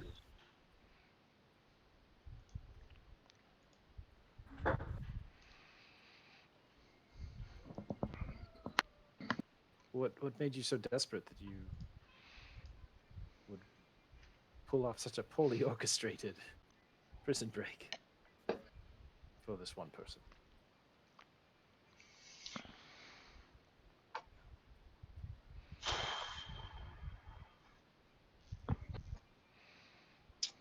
Uh,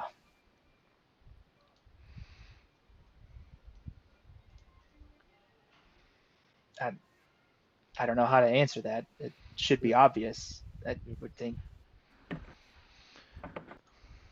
Friend of yours is arrested and you don't have the money to spring him. You gotta do something. Maybe come up with a plan that doesn't get you killed in the process.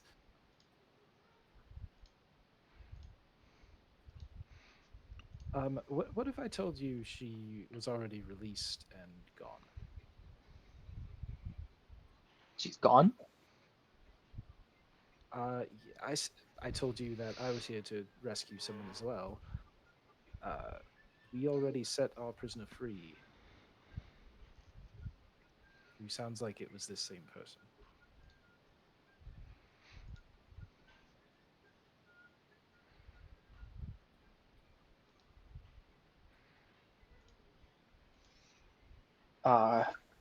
Well, can I go after her? And it's been, what, an hour already? We were just discussing another prisoner they were holding.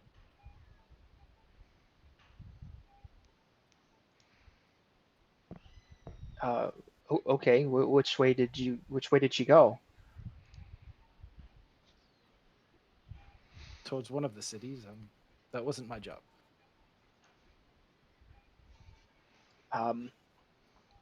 Okay. Well, thanks.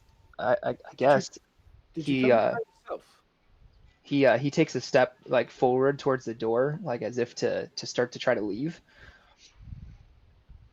Did you come here alone? As I put my hand on his shoulder.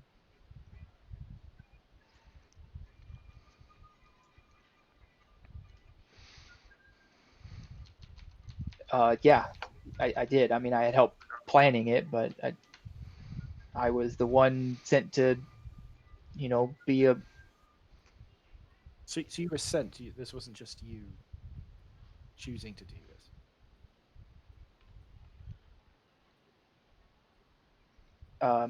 Yeah, right.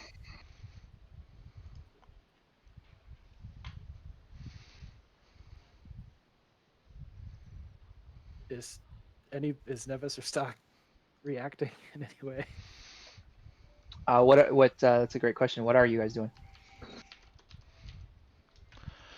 Well, I am there with a full face helmet on, being intimidating stock. Still just crossbow leveled. Yep. Okay. Nevis, how is any of this striking you?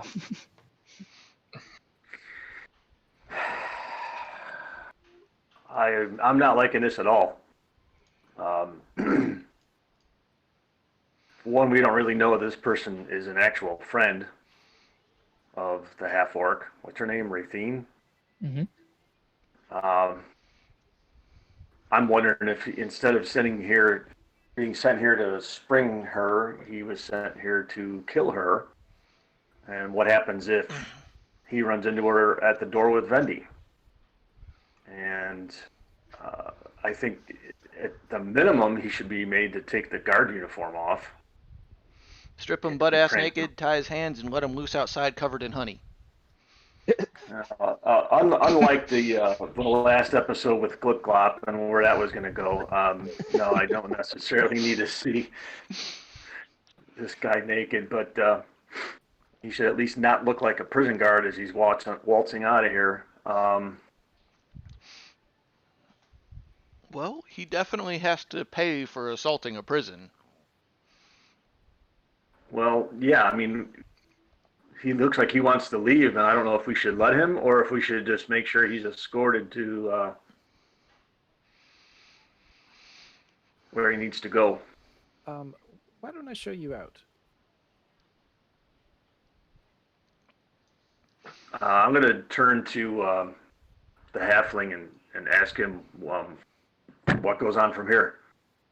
Does this man need to be under arrest? Are these guards going to take him and put him in a cell? What's going on? You see the halfling is kind of just staring kind of like at a at the floorboards. One of the other jailers, he goes he says Ukarim, we're just gonna let this guy leave after this. Like, he committed obviously we're not a real jail, but like, he committed a crime. Like, you can't just let him go. Okay, well, I grabbed them by the back of the clothing or whatever he's got on the back of his neck and hold him there, and I ask him, all right, where's he go? Where's the cell? Show me. We can. Or are these guards going to take him because I'm done with this?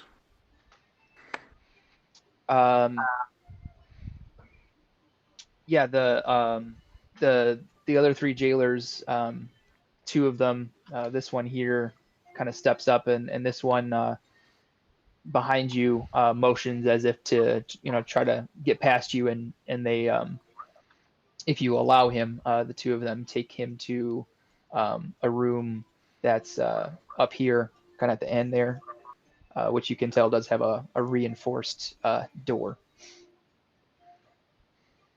Okay, yeah, grab him. My job here is done, and I'm walking out. Hmm.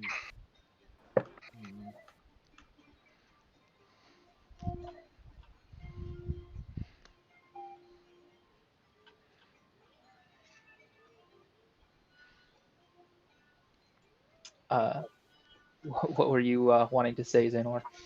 I'm just trying to think if there's something I can do here.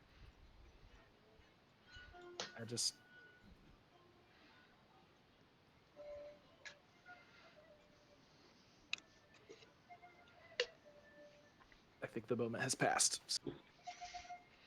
Okay. All right. So what are the you guys are heading back to Vendi? Mm-hmm. Yeah. Return to the quest for the Black Hand.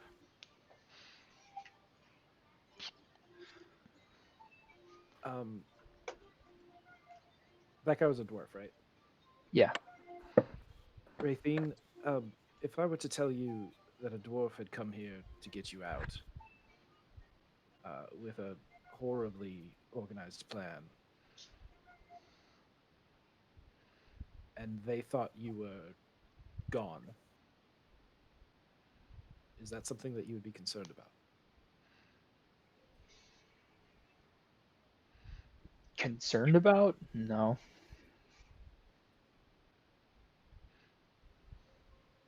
So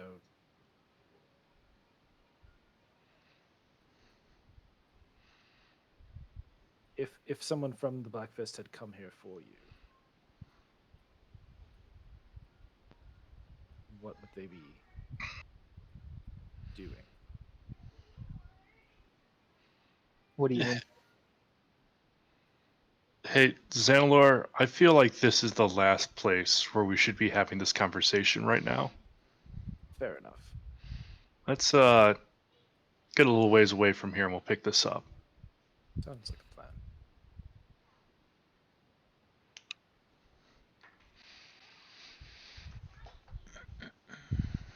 So if it pleases the DM, I'd like to load us all into our carriage. Get about 4 miles down the road, or as like to like where we have about. I'm assuming it's like midday to late afternoon right now in the day. Is that how accurate is that? Um, yeah, that seems, yeah, like late afternoon. Maybe like an hour and 90 minutes down the road. I'll stop the cart and just go. It's like go into the woods a little bit so we're not so easily visible, and just say it's like, all right, we cool to have a debrief, guys. Sure. Sounds like a plan. All right, Wrath. I believe Zanalor asked you a question, and I believe it is if another group came to get you out of that jail, what do you think they were going to do with you? Is that the nature of the question, Zanalor? Did I get that right? Yes, it wasn't clear. I believe he might have been Black Fist, but it was not clear. I was. If No, not you. I'm saying the dwarf. I assume. I was Black Fist, I assume that if someone was coming for me, that they were Black Fist as well. Probably just to reclaim me. I don't know why it would have taken so long, and if you say it's as horribly executed as it was, then why did it take so long for that? Clearly, I'm not a priority.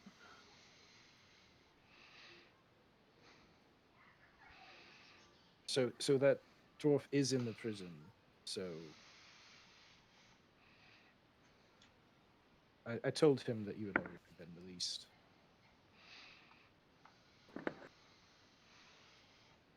All right. Just Wh- I don't know if they are so intent on you that they might come to find you. I don't know. Hard to say at this point. After they left me there for so long. So I mean, cross that bridge when I get to it, I guess. In the case of they did reclaim you, what were they going to do?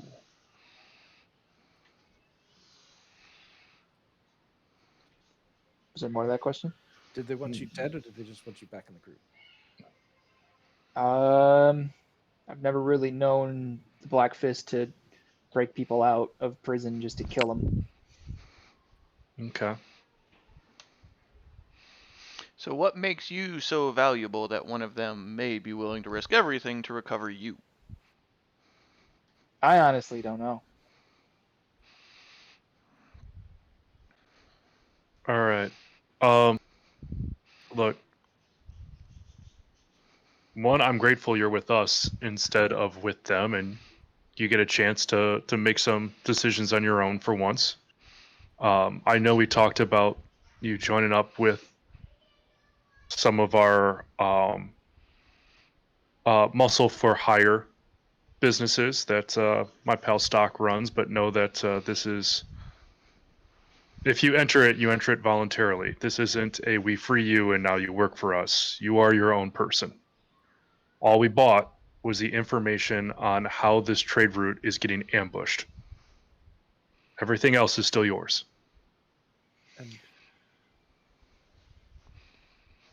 And I'll just say I know what it's like trying to start a new life and finding a new purpose. And if you need help, I believe I can offer guidance.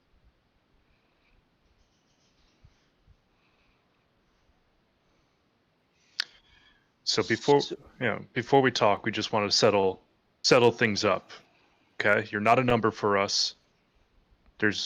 We've laid out our expectations. At the same time, we're offering opportunities that you do not need to take. You decide after our conversation that it's time for us to go our own ways. Don't expect us to come after you with any ill will. And don't expect our doors to be shut if you ever decide to come back to us. Okay? So now, what is it that we need to know?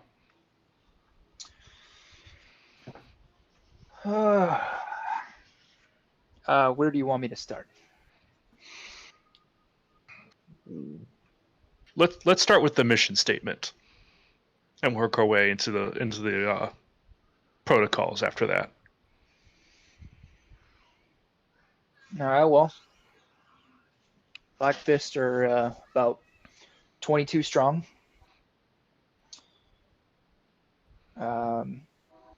Sand Krulak, he was once a high-ranking official in the Waterdavian City Watch. He claims that he was framed after he arrested a influential noble. Some of the watchmen who were still loyal to him broke him out, and together they turned to banditry, strike back at the merchants, and one of the easier ways to do that was attacking the shipments on the tradeway. How do they make the ambushes? I'm sure they must have a modus operandi. Uh,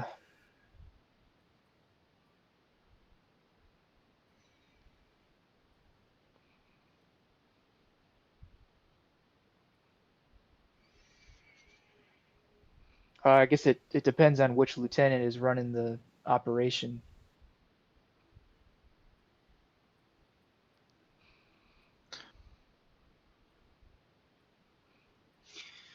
All right. Well, Krulak he's got two lieutenants. He's got a berserker called Ruse, and a giant of a man goes by the name of Little Eric. I'm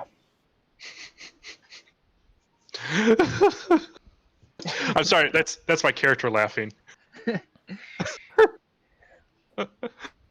Little Eric. Okay. Yeah, Little Eric. He believes he's cursed. I guess a hag once told him that the hoot of a screech owl will foreshadow his death. So you can see how living in the woods would be great for him. Ruse is she's blind in her left eye. So, you know, I know the shooting has never been her thing. Not sure how you managed to hit anything yourself, Eye Patch, but You get used to it. He can actually sense where everybody's at by stepping on the ground and seeing how long it takes for the vibrations to get back to him. that's almost as weird as Little Eric. As far as how they do the ambushes, yeah,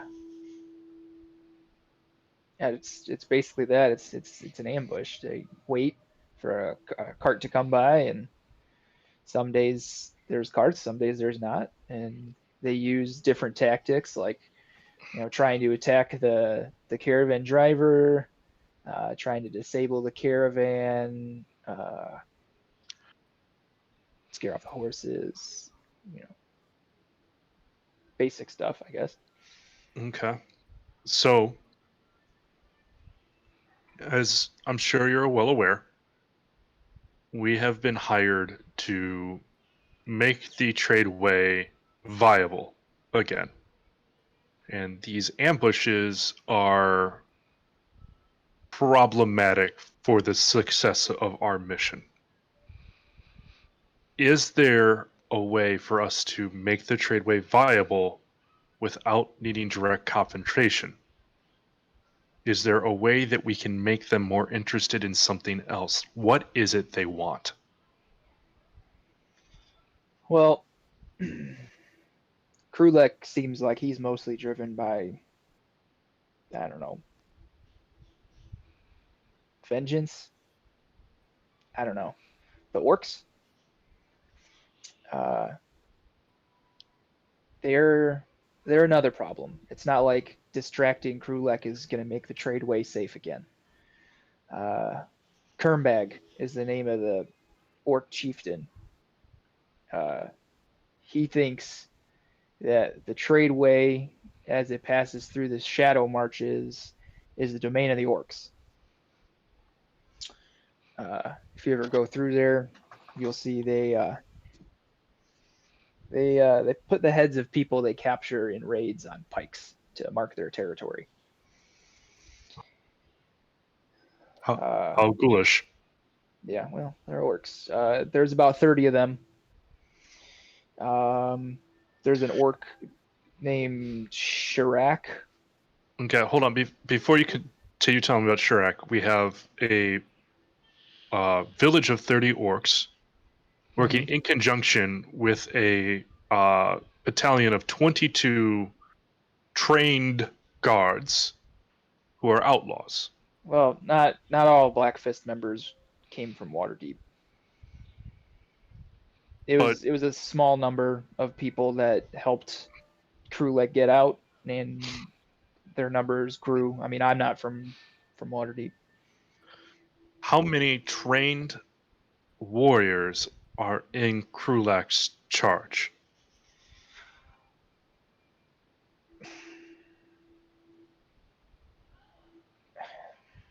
I would say if you see anyone wearing a black cloak with the Black Fist on it, you can assume that they probably know how to use a blade.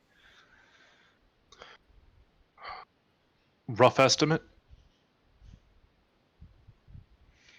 I'd say that there was maybe 12 of them that I would personally have not wanted to get in a fight with, including Ruse and Little Eric, and there's a moon elf archer, Kai Tyran Uvail.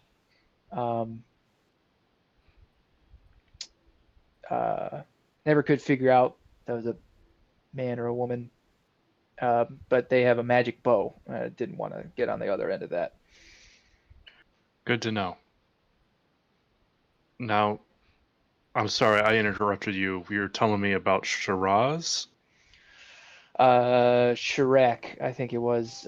Sand got word that this is all kind of coming secondhand, I guess. But it sounds like she's the second in command, and she also has two heads. Or no, he also has two heads, so it should be pretty easy to spot. And supposedly, Kernbag has some sort of monster. We don't know what it is. It's just reports. I can tell you this though. If you were looking to take care of this problem, the factions are supposed to have a meeting pretty soon, I think, based on how long I think I was in there. It hasn't passed yet that I know of. But they were supposed to meet to discuss a truce, which if you're interested in the safety of the tradeway, that's the opposite of good for that. At an old rampart called Earthhold.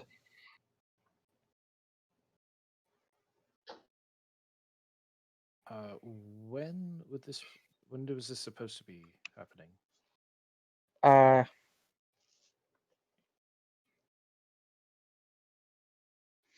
think it was like two. What did that work say? They said like 3 moons, or I don't know. They measure time weird. Idiots. What kind of name is Kernbag? Hold on. Sandlord, do you still have your map?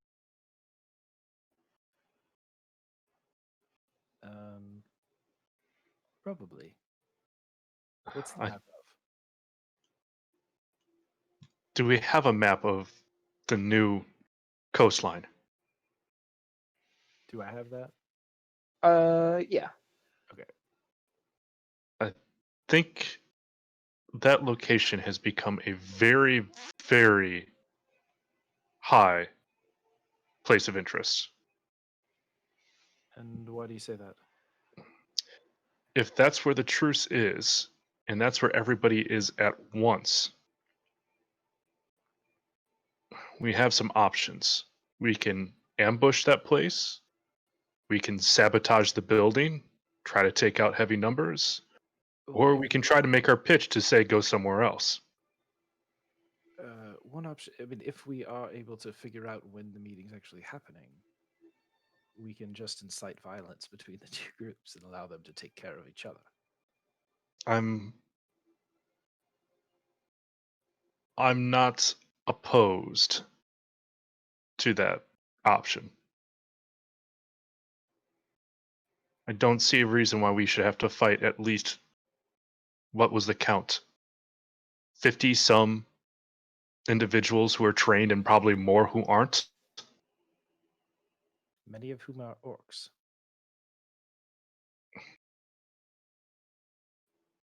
Stock. You've got any thoughts on this? I'm always down for violence, but Yeah, I would say probably at this point a diplomatic route would be the best option. But I'm just saying when it comes time to wet your blade, let's make sure that it's not a last stand type situation. well, we may want to see about either eliminating one faction or the other and turning the remaining into a more positive force in the world, or just eliminate both.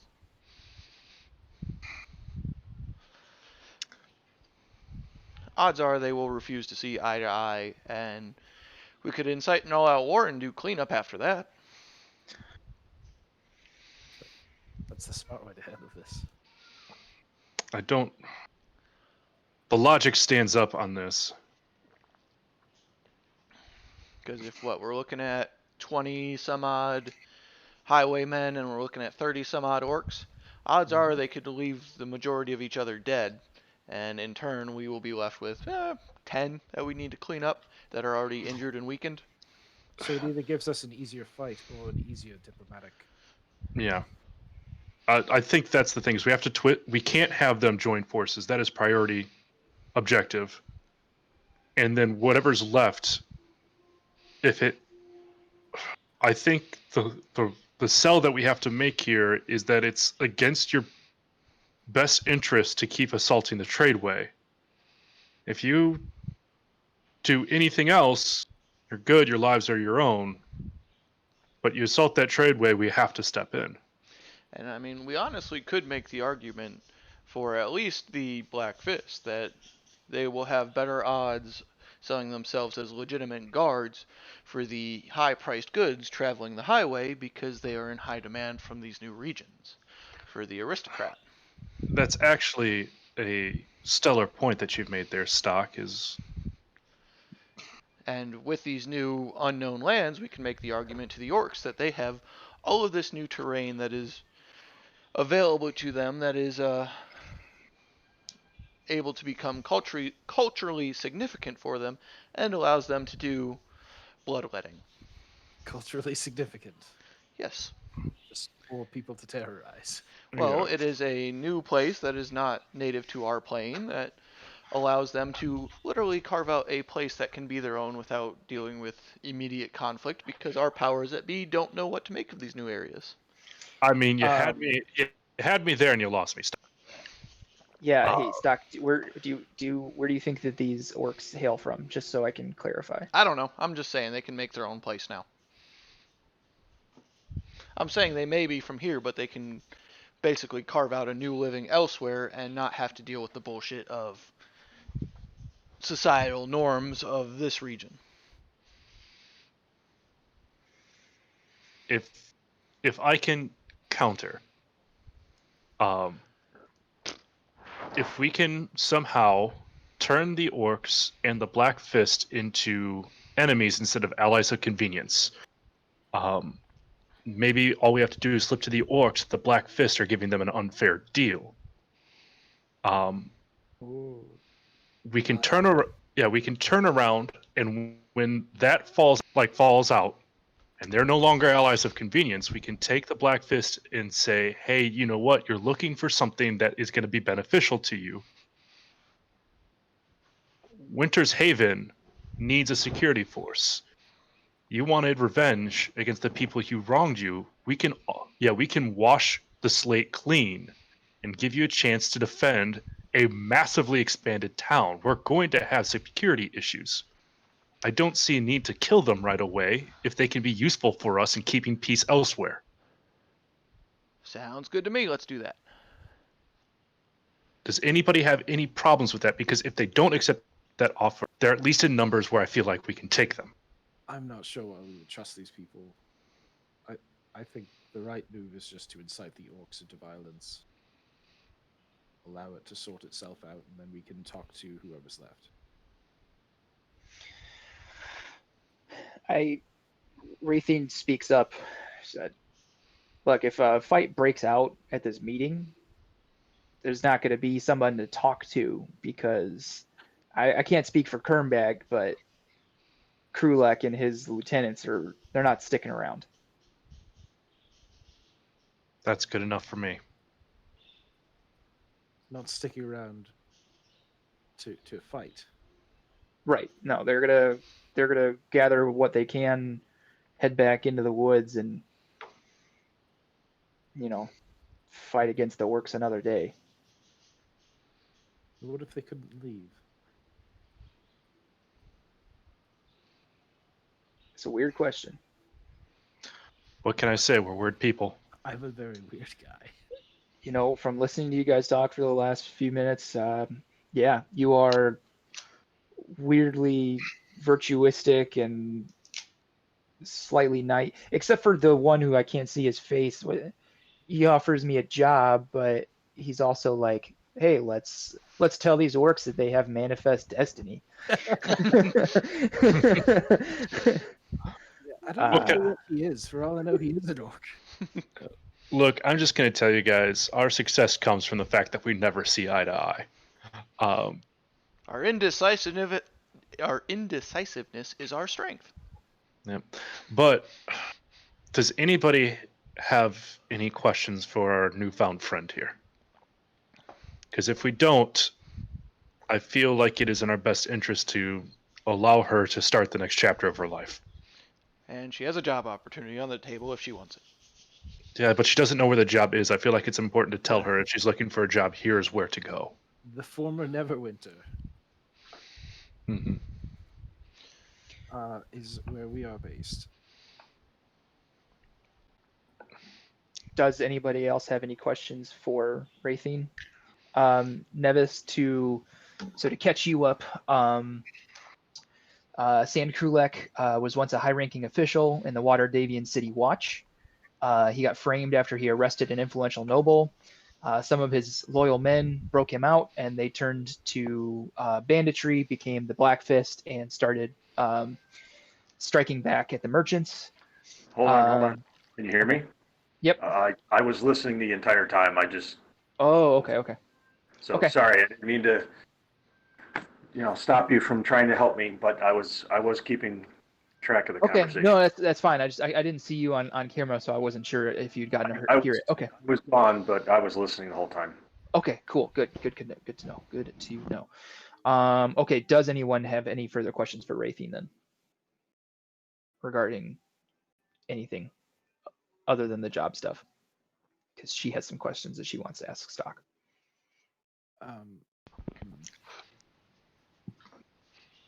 No, I think we're good. Covered everything I think we needed to cover.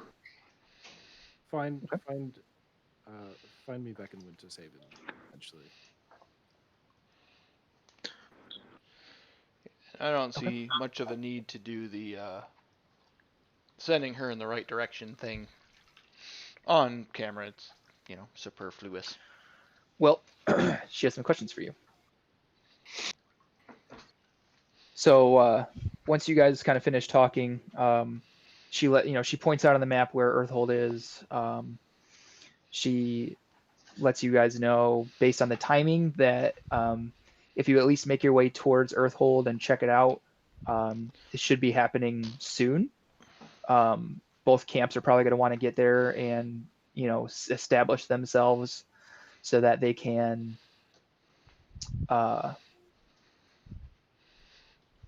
make sure that they aren't surprised by the other side. So even if it's not time yet for the discussion, there's probably going to be people there. And then so once you guys kind of start winding down or whatever, she says, what was your name again? She's looking at you, Stock. Stock. Stock, can I talk to you alone for a minute? Sure. So she kind of steps I don't know, like 50 feet or so away from the the camp that you guys have. She goes, so what is the job that you're offering? What is it that this business or whatever you own? A ragtag group of mercenaries who go out on odd jobs and varying from day to day, week to week, and you basically get to pick jobs at your discretion, keep a portion of the profits, and the rest just goes back into reinforcing the mercenary guild, essentially. So are you mercenaries or adventurers? A little bit of both, depends on the week. Okay, so would you say that you're more like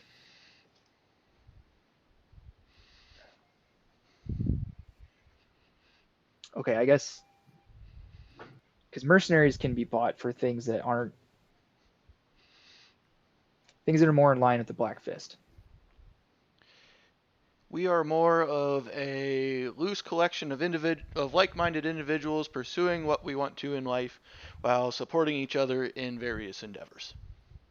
So if you choose to be a mercenary within this and allow yourself to be purchased, that is your choice. If you choose to be an adventurer and go out in the world and want a safe place to call home, that is also your choice.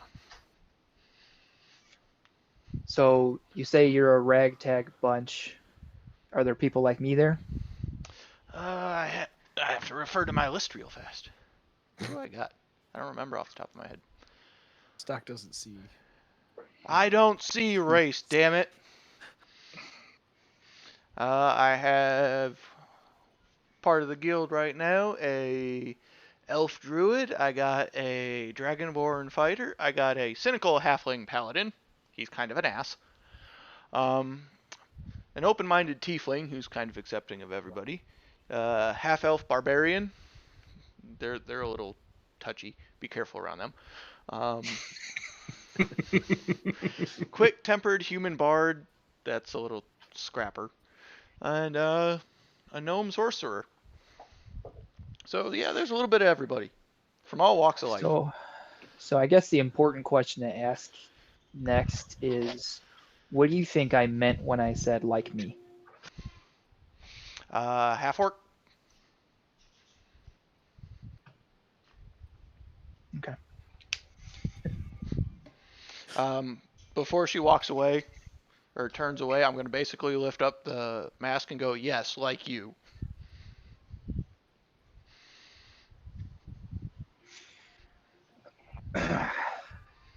She looks at you. She says, thank you. But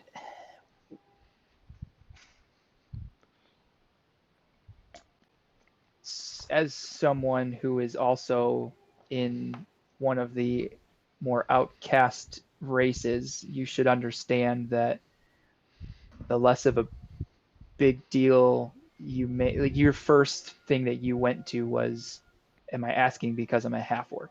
I was actually asking if anyone else had a background in banditry, because I didn't want to be wrapped up in that again.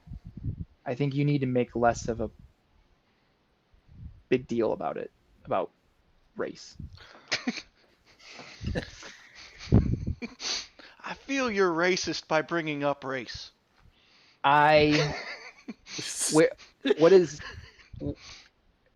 What's the name of this guild? We don't have a name yet. Where can I find it?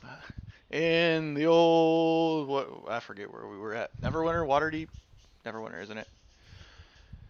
Don't ask me questions. Yeah, the Neverwinter of Fairhaven. It's a old dilapidated warehouse type bar deal that I bought for pennies on the dollar. Yep. I was drunk one night, don't ask. All right. I don't know if that's what I'm gonna do yet, but You're thanks always welcome. thanks for giving me a chance. See, you asked what we were about, and then you asked if there were people there like you, and then I told you the people that were there like you, and then you went the racist route. As soon as I hear Stock begin to raise his voice, I leave leave the carriage, and I head up to Wrath and goes like, "Look, I believe it's time for us to allow you to be on your way and find the path that you want to take in life. Just if you ever feel that you need friends, we will be in Winter's Haven. Just ask for someone to point you to the Breeze home. That's where we're staying. And if we're not there immediately, you're always a welcome guest, and we'll be back as soon as we can."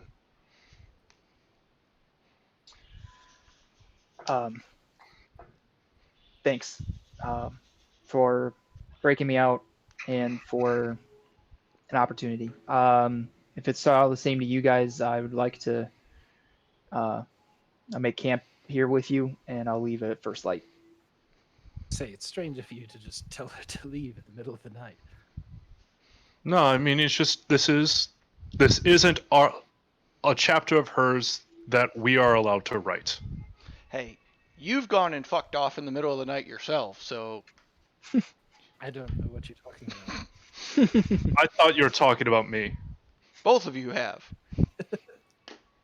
So what we're saying here is this So is a have thing I. that commonly takes place. Yes, you fuck And, off in the and middle if of the she night. chose to do that, we wouldn't have found it weird at all. Exactly. I think Nevis is the only one who hasn't fucked off in the middle of the night yet. Look, I'm just saying it's like let's If let she her be wants the to author fuck of her off in the own. middle of the night, it's her prerogative. All right, Stock, you're being really, really cagey today. Has anybody told you this? Fuck you too. I'm going to sleep. Don't I you didn't get want to be kill a anything part of- today. It's not a good day.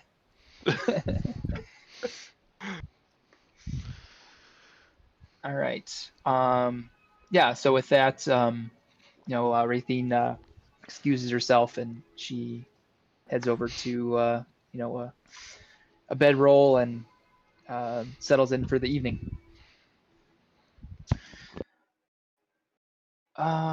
Okay. So with that, unless is there anything that you guys wanted to talk about, address, discuss, ask before having a long rest and getting ready to go to Earthhold? Yeah, I'll pull aside Xanalor for a little bit. Get a little away from the campfire so that fairly confident that we're speaking uninterrupted.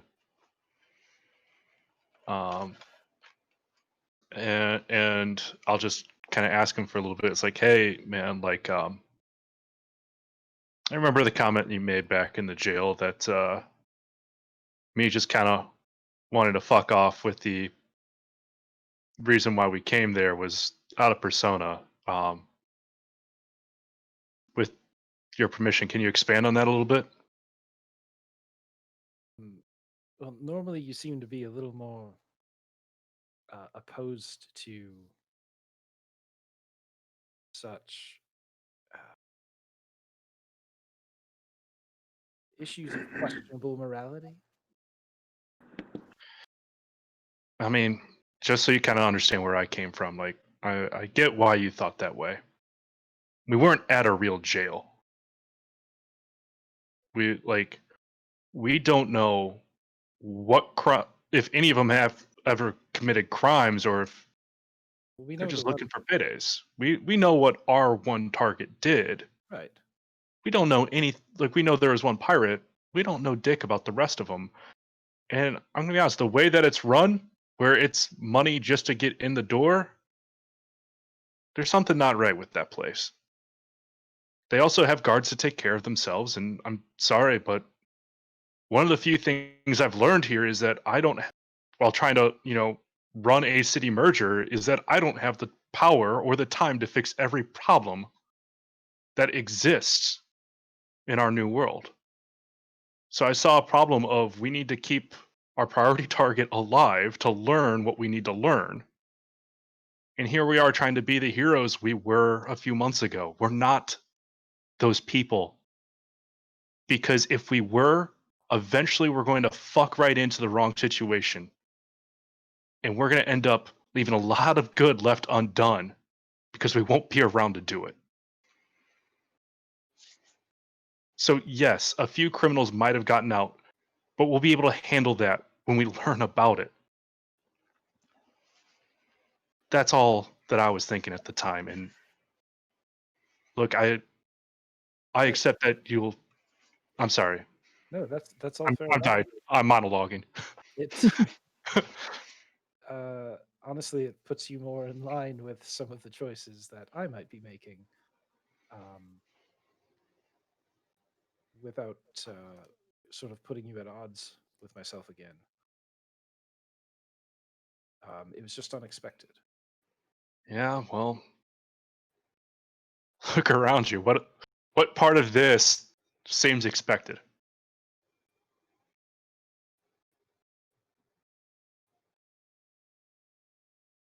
We very well could be the first ones from our world in this environment trying to do big idea things.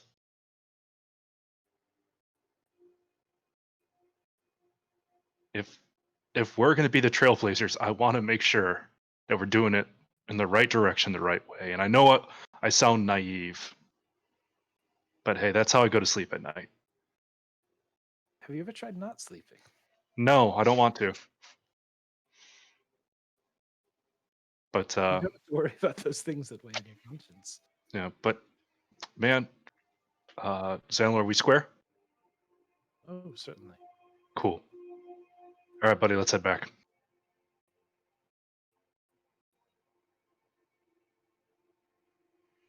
All right. Very well done, gentlemen. I don't know if any of you guys do have inspiration for actions that you've taken during this adventuring day and ideas that you've had. I want everyone to take inspiration if you don't already have it. Neat. I believe you guys all did really well with everything that happened between the hostage situation and Raythene and all that. So is there anything else, Stock, Nevis, anything you guys wanted to do this evening? Nope, I'm good. I'm just gonna Okay. murder a tree. All right. Okay, so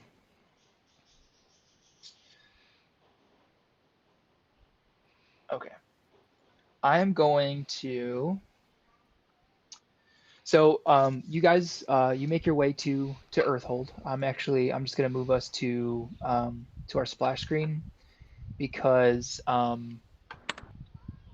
we're kind of switching over the way that this was written and the way like the map looks. I'll show you guys the overall map of the area. I don't have it on a map page. It's going to be a handout. And you guys will just you tell me what area you want to go to, and I'll tell you what you see there and what's there. So you guys arrive in Earthhold. The fog swirls aside, revealing the effigy of a king carved into the stone of a cliff face, a full 80 feet tall from toe to crown, seated on a rocky ledge overlooking the marsh. Trees sprout from the statue's lap, moss clings to its weathered surface, and its right hand grasps a goblet. Tumbling waterfalls flank the statue, bathing its body in a glistening spray. Structures of various degrees of permanency surround the statue, coils of smoke winding lazily through the air.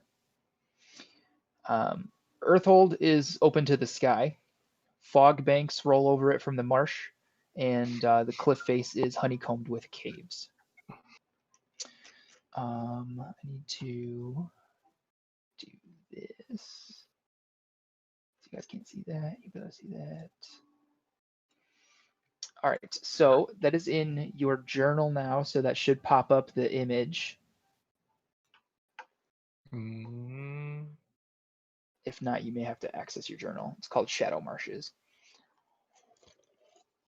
I'm looking for it. Yep, it's towards the top during the changing world. Ah, here we go. Oh, okay. Put it in a folder too. Got it. Okay. I see a little tiny. Do I have to hit a button? I see a silhouette. Um, All right. So are you guys able to like click on it and at least be able to see the numbers and stuff? Yep. Okay. Yep. I am not.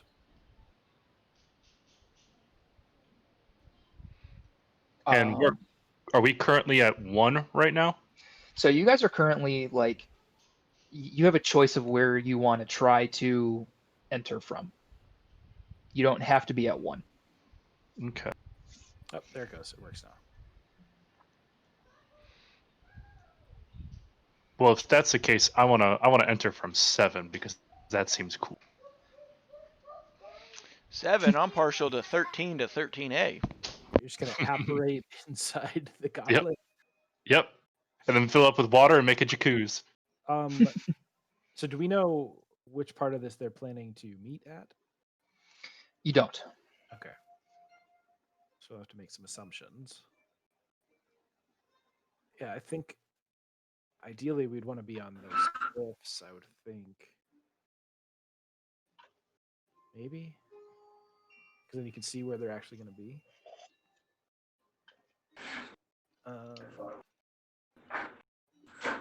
Do we know where the caves, like if the caves come from the other side at all? I mean, we don't know this land, I guess. Right. Yeah. You guys aren't sure.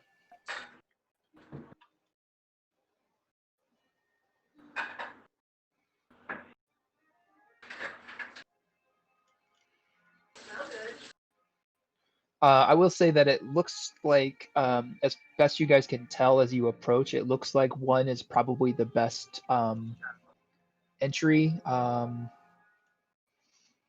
Everything else is kind of a little more guarded by cliffs or just various land features. I am okay with the cliffs because I have a ring of feather falling. Mm. So I'm going to suggest that I get up on the cliff somewhere and I can just jump down. 13 to 13A. Yeah. I don't hate getting the drop on them because I mean I can always just fly. But you can fly? I can change shape. You've seen me shapeshift before. Oh, you meant like that. Yes.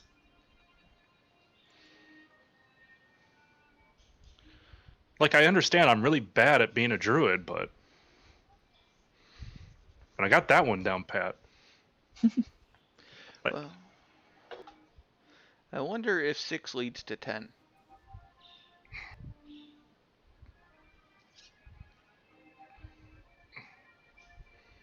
It's like trying to figure out mini golf. Mm-hmm. Hey, where do we have to get into in order to get a free game? You have to put in from 2A, come out 2B. It has to bounce off of 12 and roll up 13A to 13, ultimately landing in 7. Oh, Jesus Christ. It's like they, want to make it seem possible, but in reality, it's not. Well, it looks Weird. like we could go in at 2, come out at 2A, possibly climb around behind that waterfall over by 2A and make it over to 13. I'm gonna go on the cliffs just above the crown, so I can see all of the land.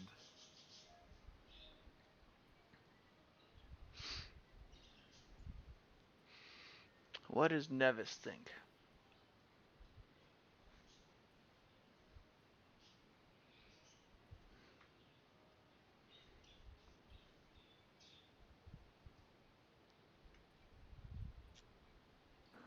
Whatever idea you guys want to come up with, it all looks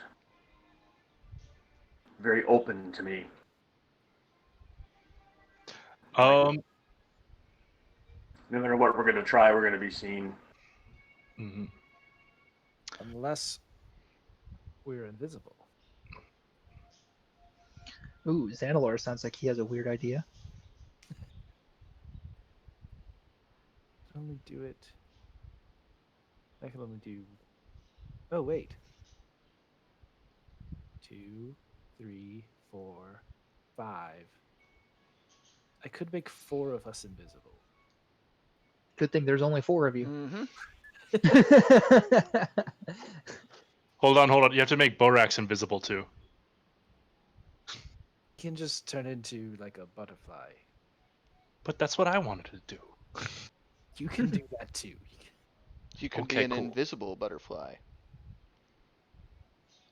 But no, I do like the idea of 2A and 2B, because then we can see if anybody enters or exits 6 and 10. I can get us an hour of invisibility. I had in mind that I might disguise myself as one of them to start the revolution, Mm-hmm. but this could work too. Oh, that'd be great. Is there any way we can paint my cloak black? Mm-mm. Because then all I have to do is run up there and say, "Hey, here's all the extra gold. Did you want us to keep this and not tell the orcs?" And that's all we have to do.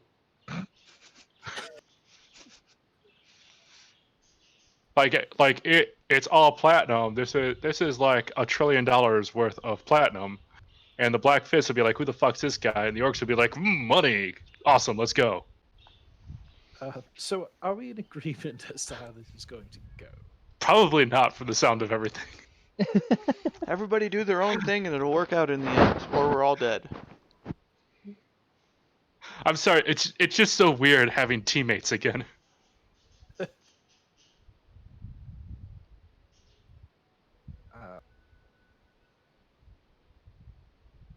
So do we want to be in 4 separate places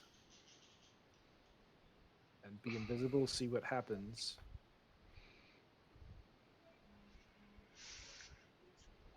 And then attack. I don't necessarily hate the idea, but if we're all going to split up, I feel like we need some signal on it's time to fuck off or it's time to attack. Well, I could just be the one to sort of light the fire, and you all just watch as they kill each other, Mm-hmm. and just make sure that the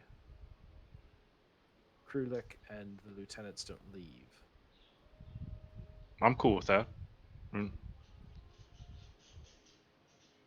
I am very, very cool with perimeter duty. Sure, why not?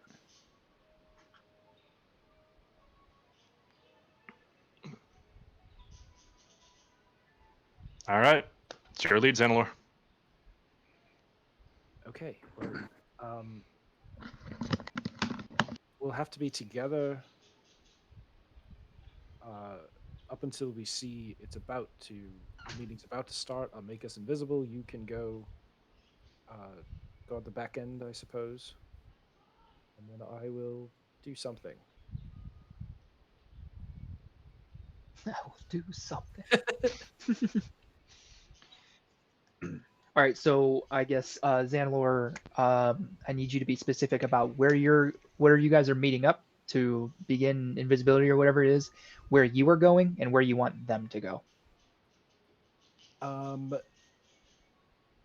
So from this point, have we been able to see whose camp is at 4 there? It's been hard to tell. You've seen shapes, but Blackfists wear cloaks. Some of the orcs have cloak type things.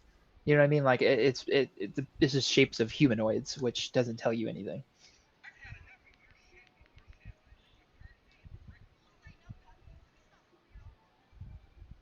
So I just want to make sure we're invisible when the meeting starts.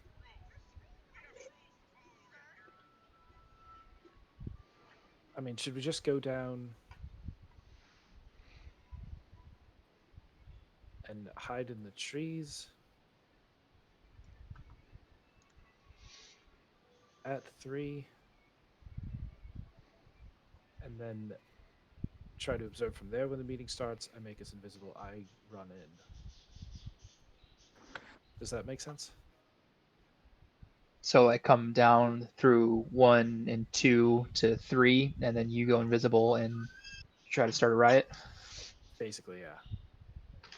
But I want to make sure that they're actually going to be like together. Sure. Yeah. Well, I'll say this as an impartial observer. There is always the opportunity to kind of stop forward progress and amend a plan as you get more information. Right. Because I think at least without doing anything more specific, you guys have probably gotten about as much information as you're going to get about the topography. Okay. Okay, so either we start at the trees or we start up at the top of the cliff there, and then I just let you guys figure out your way over there, and I just jump down. Essentially. From the cliffs, I can see what's happening for sure.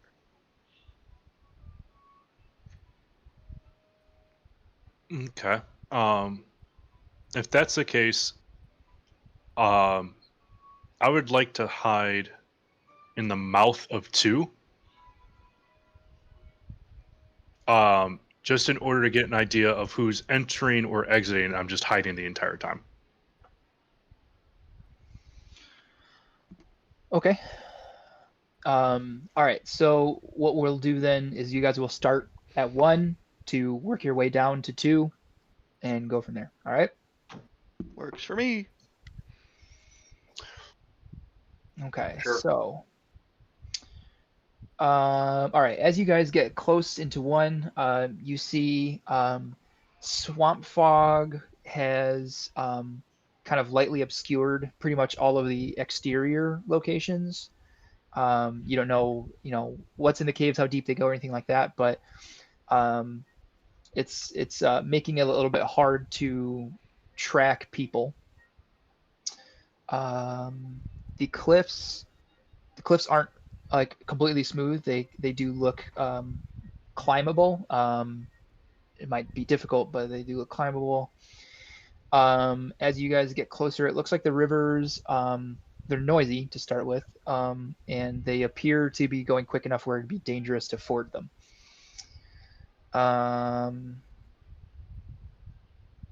You do get the idea, though, that those rivers could potentially, like the falls, could potentially mask some sounds.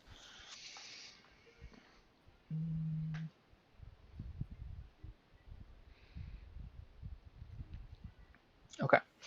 So as you guys arrive at 1, you see a dead human lashed to a tree near the top of the slope.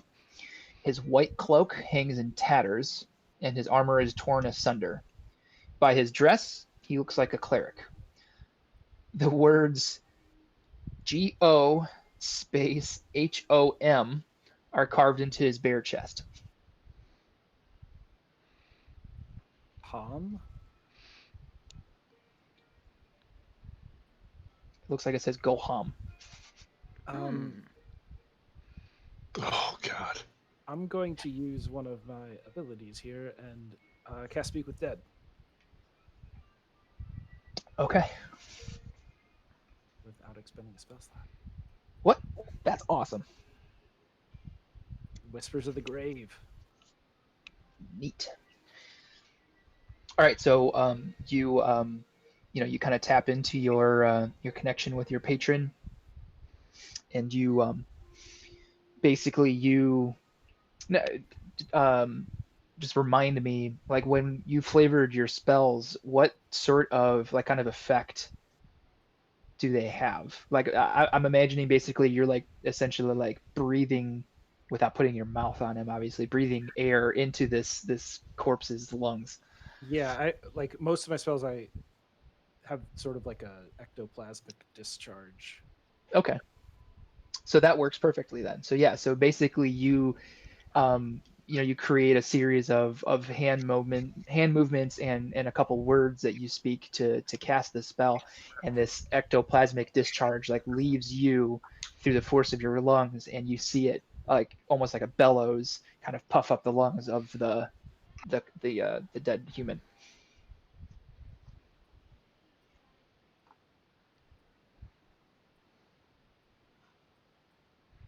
How many questions do you get again?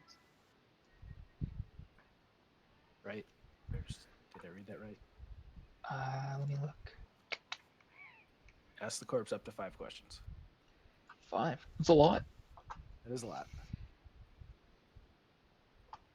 In case you all weren't sure what's happening, I can ask him a few questions.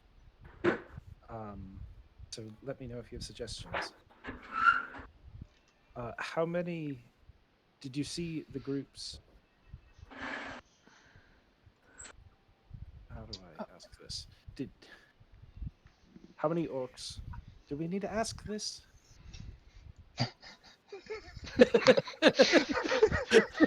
He could answer that question. Do we need to ask this? No.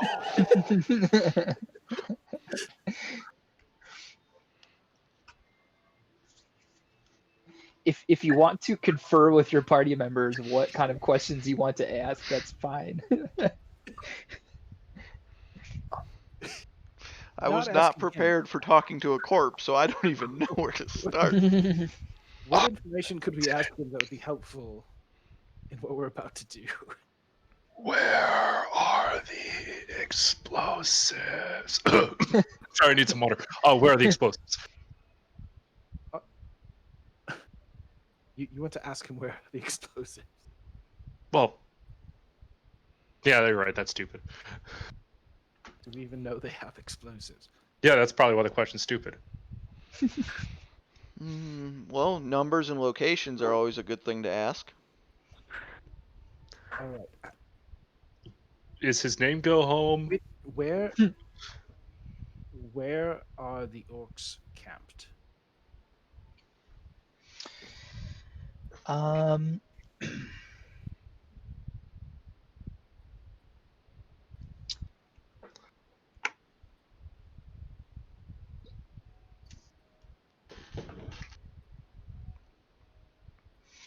Okay, so you ask where they're camped. You see the jaw kind of like slide open, and you see some of the chest compress a bit as like air comes out.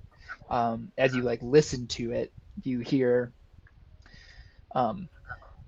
they came from the caves.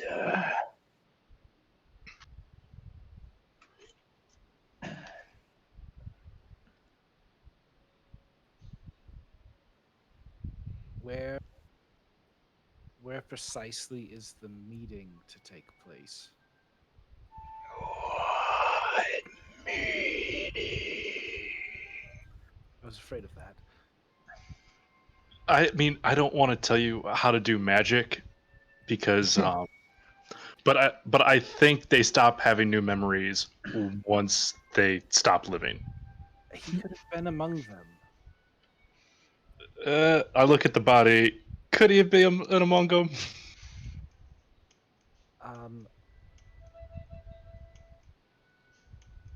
Do you know your way through the caves? My party ever got that far.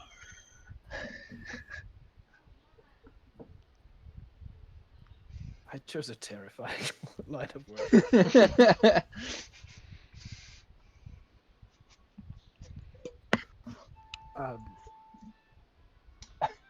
Hey. Am I being loud, Jay? Is that the problem? Yeah. Oh. Hey, Xanalor, ask him if ketchup belongs on steak. I don't understand the words. Well, it seems like all the questions we're asking is useless. So. Oh, okay. I asked you this question. Did you see? No. I heard they have a monster. What is it?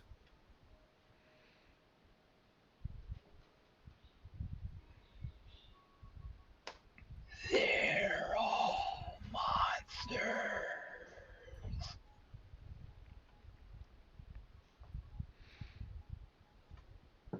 One more. Anybody? I gave you my suggestion. I got nothing. I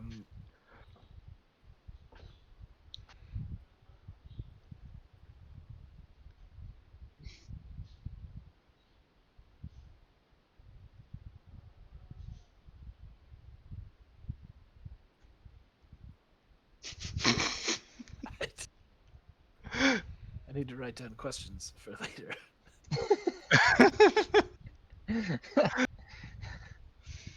I'm sorry.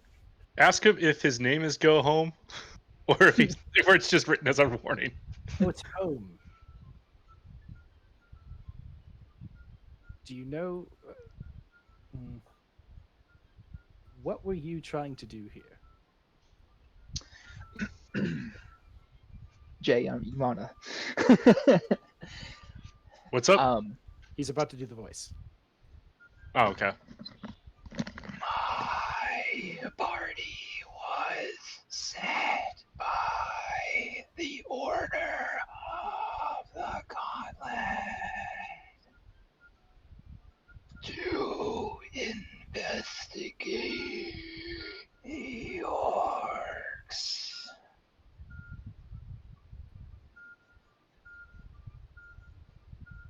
I'll leave you back to it. And you see kind of like a thin trail of that ectoplasm like just kind of leak out as the jaw like lolls off to like a awkward angle. So I think that was a good use of our time. We did learn that the Order of the Gauntlet was involved in some way. Shall we? Nowhere to go but forward. Actually, hey guys, as I was resting last night, I found out that I've had this cool underused ability. In order, like, I call it Wall of Stone. And if you guys can give me a 10 minutes heads up, I can make a giant wall of stone and trap people in here. Why don't you just do that now? How long does it last? So basically, I need to focus on where I want this wall of stone for 10 minutes. And if I do, it's there. It doesn't go away. Forever. Well, until someone knocks it down. We'll just do it here. This is the So, layout. yeah, okay. DM, I believe you know what I'm about to do. Is it cast Stonewall? No. I'm gonna start. I'm gonna spend my 5th level spell slot to cast Wall of Stone. Okay. So now that I clicked it, so I can't undo it. Each panel of the wall is 6 inches thick and is 10 foot by 10 foot. All panels must be continuous with at least one other panel. Okay. So what's gonna happen here is just on the left side of 2. I'm going to take as many panels as it takes in order to create a 20-foot high wall, the length of that path. Mhm. And then anything extra is just going to make the wall thicker. Okay. How many panels do you get? I get 10? 10 foot by 10 foot panels. Okay. And you want to make it 20 feet tall, you said? 20 feet tall, the entire width of the path. So essentially, like on that switchback, Mhm. if you want to get out, the only thing that you can do is climb straight up the rock face. Okay. All right. So yeah, that's basically it's a 10 foot wide path. So yeah, you're able to make that pretty freaking thick. Okay. Yeah. No turning back And now. then, yeah, and after 10 minutes is over, it's like, guys, you know what I just realized? Unless we can fly out of here, we're stuck here with them. Ooh. Can't you make it go away? No. Part of the great thing about it is after thinking about it for 10 minutes, it's just there. I just terraformed. Like I could do this in space and make a new planet. All right, no turning back.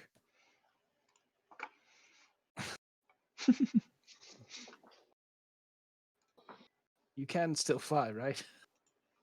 Oh, I was lying to you the entire time. Great. Oh, does it feel good when someone does it to you, Xanalor, huh? I'm not sure what you're talking about. I've never told a lie in my life. Oh, we have a prisoner. That was not my best work. Pay us money so we can get in. You'd be surprised how many people believe me, even with a flimsy lie like that.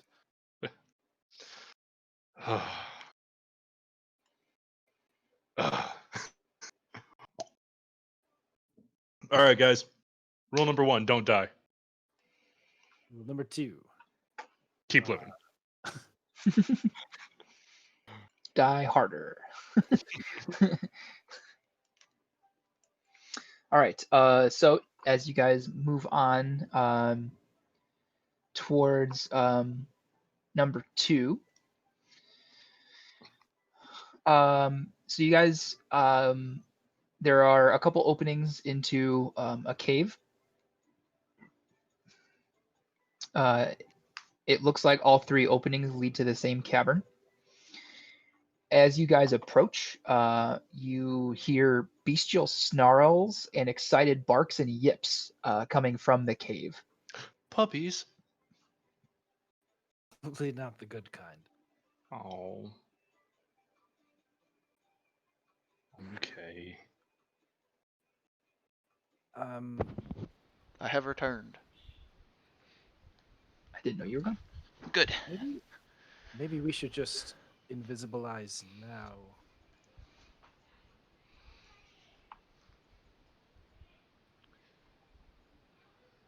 Or not. Hey, you're the leader. Let's just.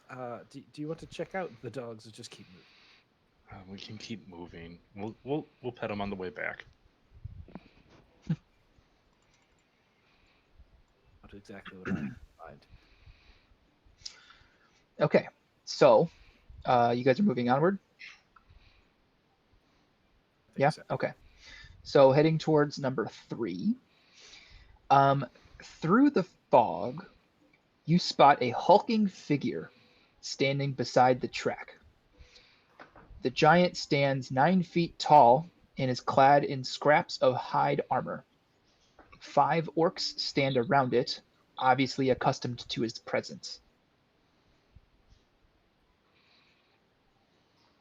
How many heads does he have? Looks like 1, Okay, from what you can tell. I don't think that's the guy we're looking for.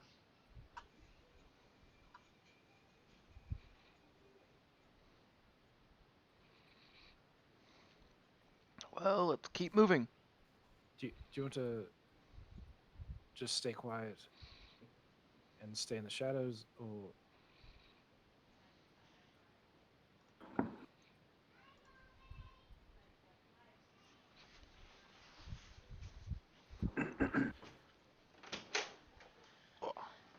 You don't have the camera open? let's just be on the safe side? Do you think?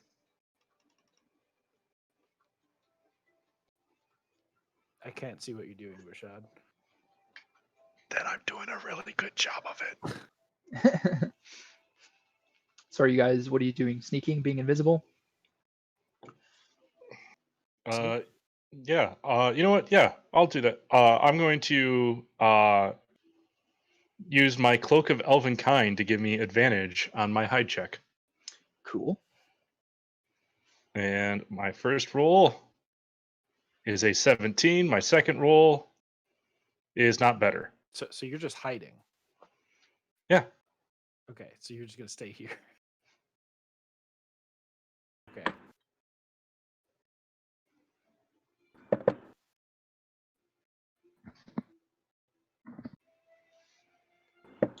So just so I can remember, Vershad, are you hiding here at 3 in order to prevent people from trying to go this way to flee the meeting when Xanalor does his thing?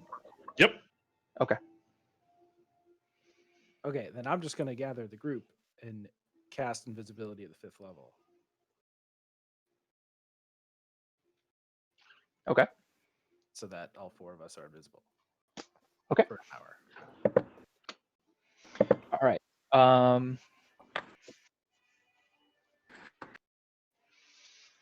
So for Stock, Vendi, and Nevis, are all 3 of you planning on staying at 3?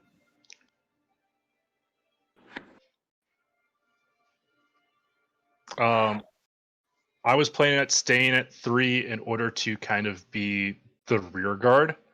Okay. And try to just jam up the works. Okay. Between the wall and my ability to conjure animals, I don't see a need for there to be more than just me here. Okay. Stock and Nevis, what are you guys thinking? Aggravated homicide? Corey, this is my first time trying to do this. Mhm. When I just clicked the use button, it just used the ability that's one for long rest. Okay. So should I just mark off a spell slot? Like special shape shadows thing. Oh, okay. This is from your class. The mark that you gave me. Right. I just want to look at that really quick. I think that if it marked off the ability, then it does not consume a spell slot. But then I assume I probably can't do it at 5th level. Try to make hang on. sure.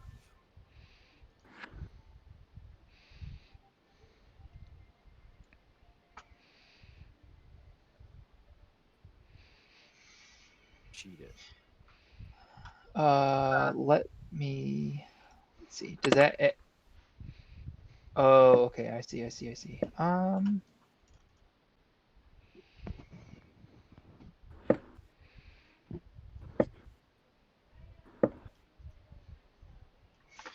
Okay. I need to look something up really quick. Okay. Sorry. No, you're fine. I hadn't thought of that as a potential thing before, and that's my bad. But leave it to Scott to find the most creative way to do something and slip through contingencies.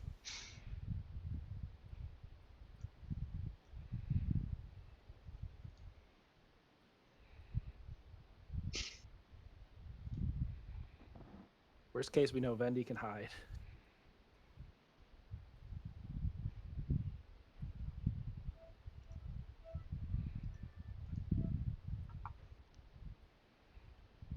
And the rest of us are just gonna get smacked against a stone wall by a giant.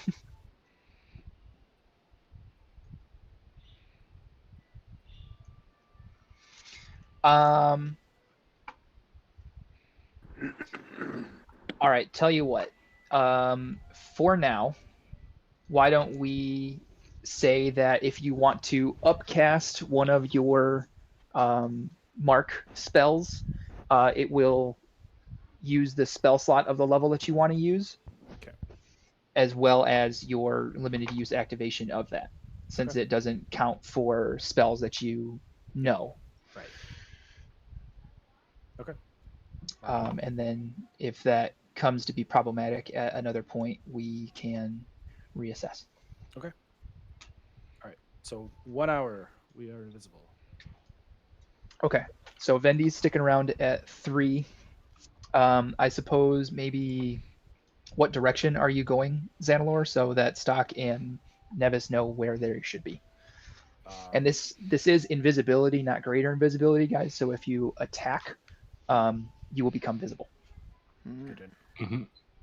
I'm But it also lasts 60 times longer than greater invisibility. Correct. I'm still trying to just follow along the path toward the camp. Okay. Because I want to find the meeting. Sure.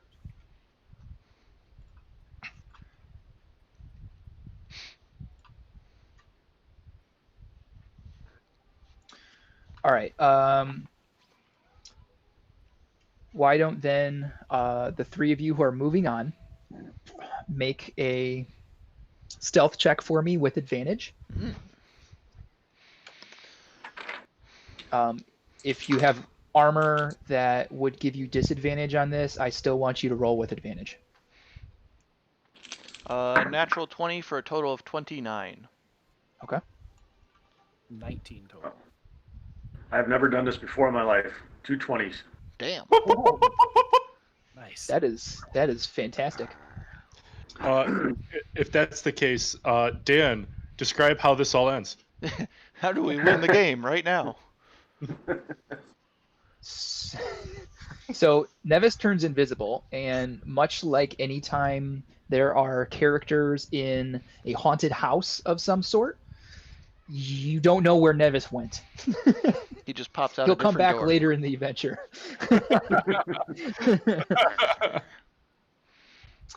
Okay, so you guys are able to successfully, from what you can tell, move unfettered and invisible forward from 3. So let's see here. Okay. So you guys come upon number 4. A circle of tents is pitched around a blazing cook fire. Orcs lumber about the camp. Some sharpen spears in the hot ash by the fire. Some tend to the cooking pot, and others lurk inside tents. I like how they lurk. They just aren't inside the tents. That's racist. To the north, a large covered wagon is parked next to a team of oxen. Strange growls and hoots can be heard from a wooden cage near the cliff's edge. As best that you guys can tell, there are roughly 8 orcs in this camp. Okay, 8. Does there seem to be a way across that, like, river falls thing? Well, let me look really quick. Because if not, we're going into the cave. Or I am.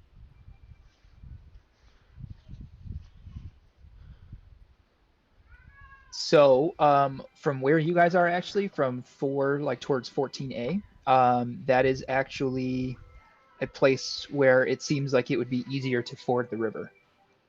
Okay. That probably where I'm going.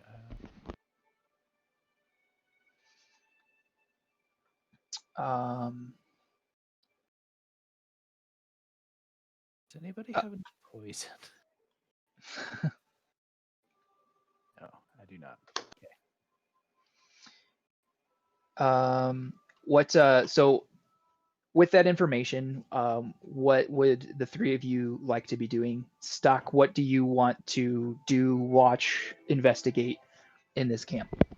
I'm gonna keep an eye out for armaments where they seem to be keeping their arms, if not on themselves, and how basically well prepared they are for combat. Okay. See if there's a way to cut them off from their weapons if shit goes sideways. So as far as you can tell from armaments, they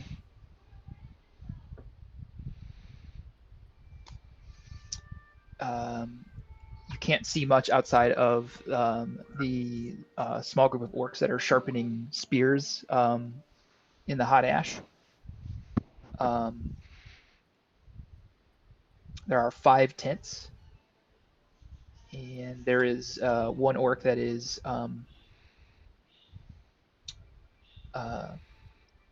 cooking.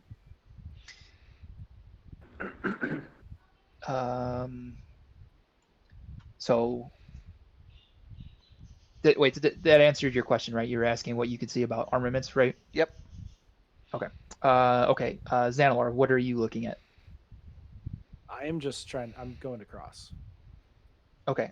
Need you to make another stealth check for me. Nevis, what are you interested in this camp? With advantage or not? Yes, because you're invisible. First roll. 22. Okay, you do make it across.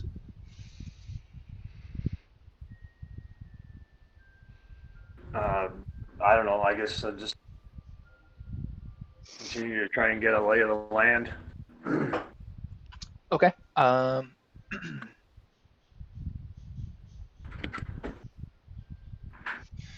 So, your attention gets caught by the cook. You see that the water that it's putting into what appears to be the stew that it's making is coming from an unwatched pail of water. So like no one's like, he keeps like moving to this pail to get more water to bring it to the stew. So no one's like guarding the pail of water.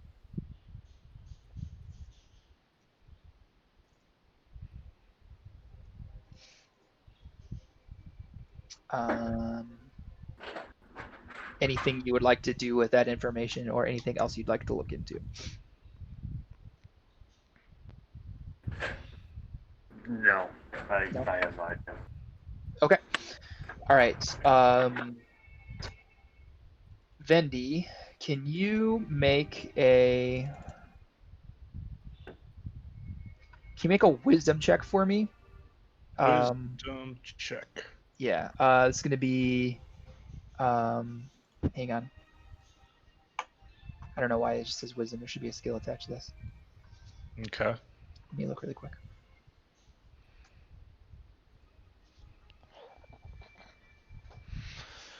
Perception check, but it's going to be with disadvantage because of the fog. Okay, so the first one is going to be an 11. The second one is a 23, so I'm taking the 11. Okay. All right. You notice in the fog, you can't see what the hulking figure is still. You do see that occasionally its head moves. Oh god. All right. We will kind of circle back around. Stock, what are you doing now? With seeing where they're at, I want to try and ford said river and move towards 14. Okay. Go ahead and make a stealth check for me with advantage. That is a 24. Okay. You are able to successfully cross. Okay, Xanalor, what are you looking to do now? If I'm not seeing any of the Black Fist, I'm keeping going. So like. So you want to go like across? 14B, yeah. Okay. Across the man. Yeah. All right. Let's see. So as you approach the statue's lap, you see thick scrub grows over the statue's lap. The king's ruined forearms rest on his thighs, forming 2 platforms high above ground level. Fog swirls over the statue, and the roar of the waterfalls is deafening. A grim warrior in plate armor stands on the eastern arm. On the arm closer to you, a burly orc faces him. It's a good sign.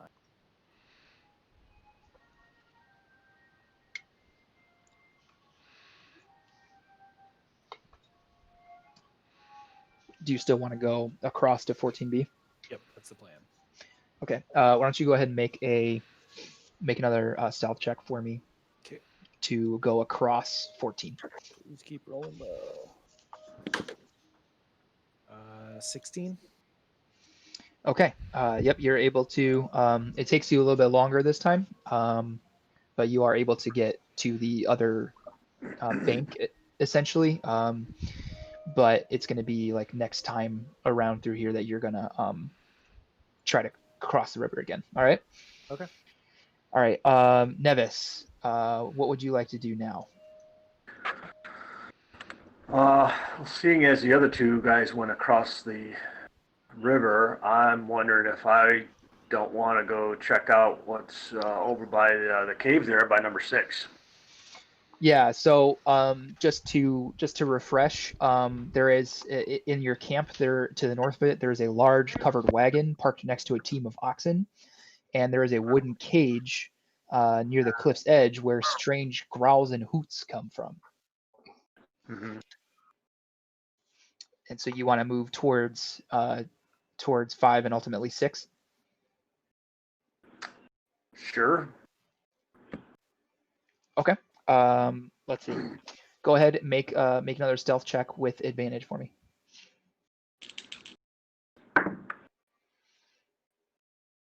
Dirty 20. Okay. So you're sneaking up to the wagon. So the large wagon is parked near the river.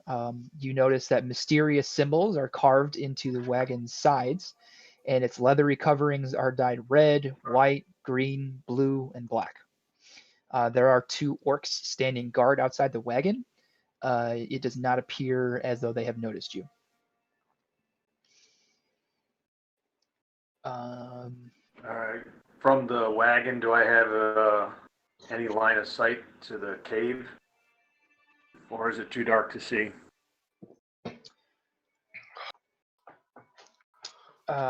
Let's see. It's a low cave.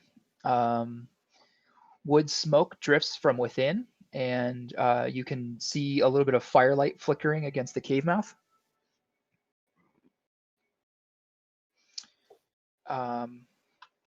That's all you can see from the wagon. Okay. Do I hear any noises coming from the wagon itself? You hear roaring waterfall. Oh, okay.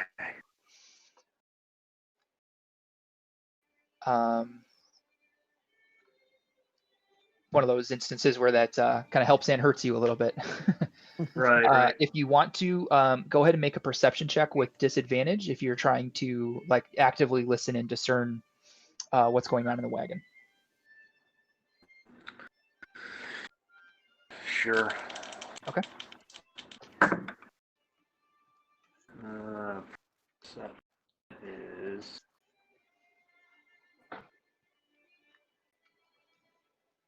12.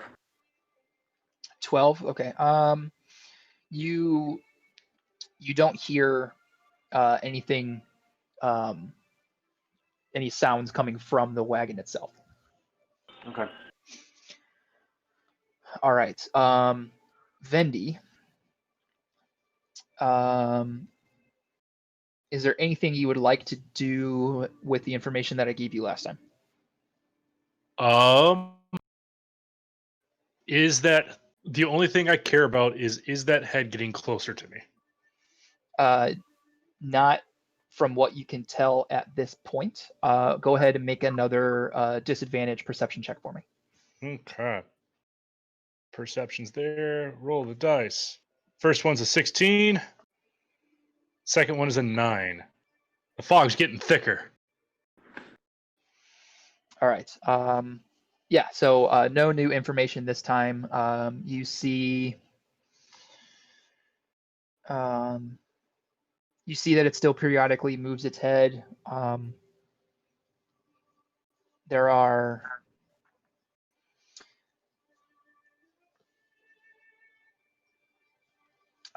roughly, let's see, roughly 5 orcs that are kind of just moving about at the feet of this big figure. Neat. All right. Stock. So you are across the river now. What are you wanting to do?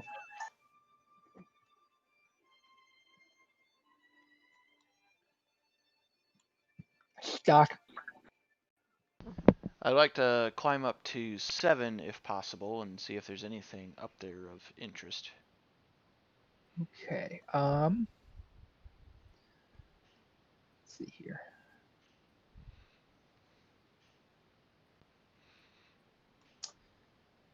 Okay, I need you to make a athletics check and a stealth check with advantage. The athletics check is straight. All right.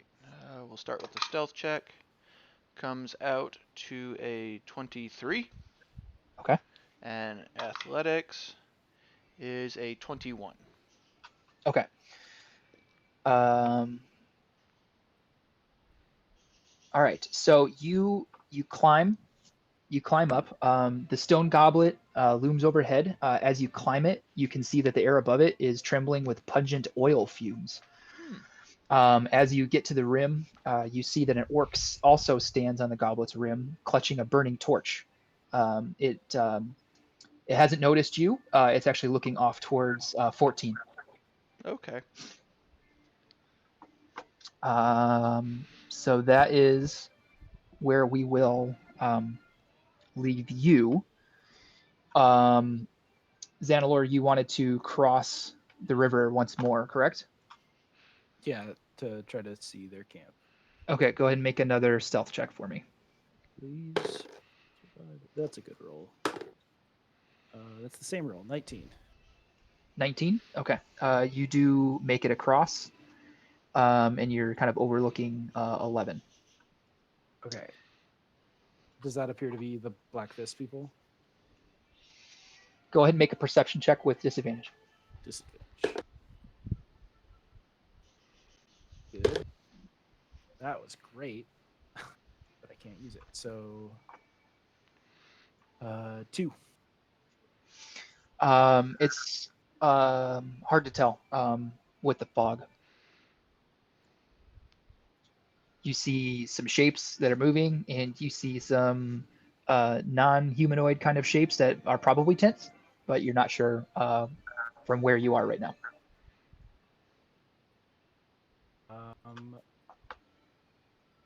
Okay.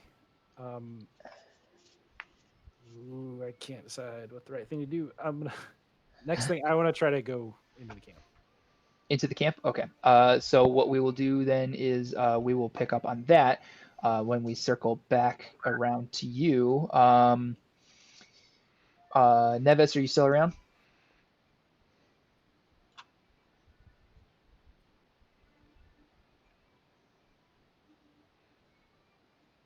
Okay. We'll do Rashad first then.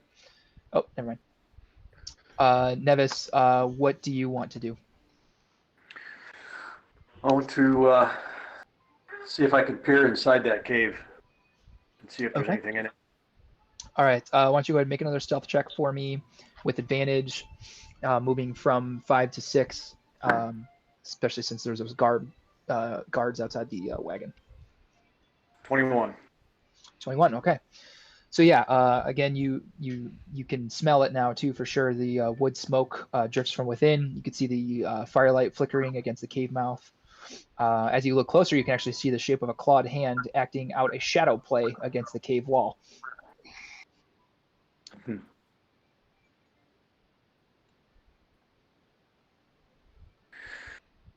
Okay.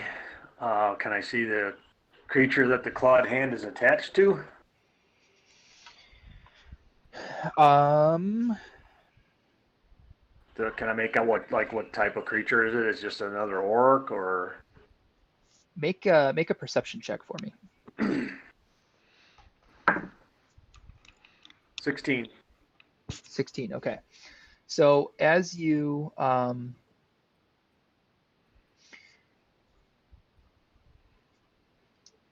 approach, you can tell it is an orc that it's attached to, and you can't see necessarily what, but something something seems kind of off about the ground at the mouth of the cave.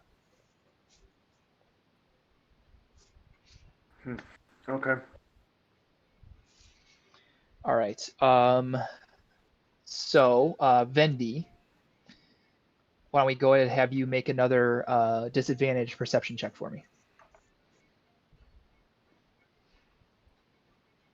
13. Okay. All right. So you're having a hard time discerning exactly what still because of the fog, but something is starting to seem very off to you about the way that this shadowy figure moves, because it doesn't. It's just its head. You don't really see much other movement coming from it. If that's the case, I would like to make a insight check to see if it's an illusion. Hang on a second. That is not really inside the bounds of insight. Then tell me what I need to do to see if it's an illusion. Um,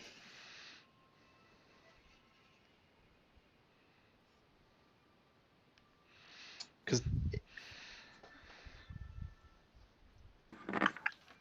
I'm trying to think. So, it's going to be still sight based. And because of the fog.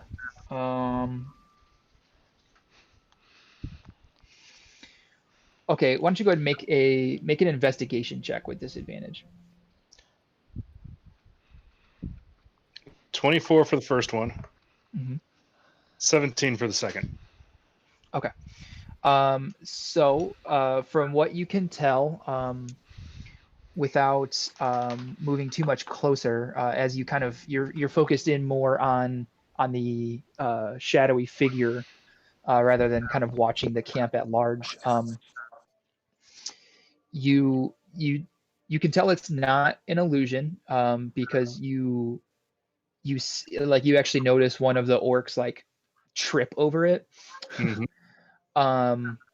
But something does still seem off to you about the whole thing.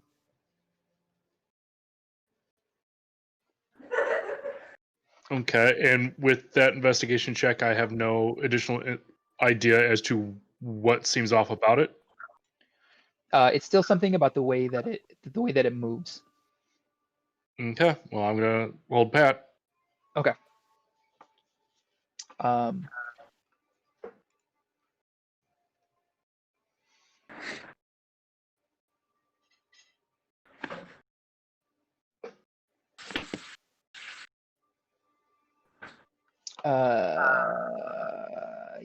yeah, that's all.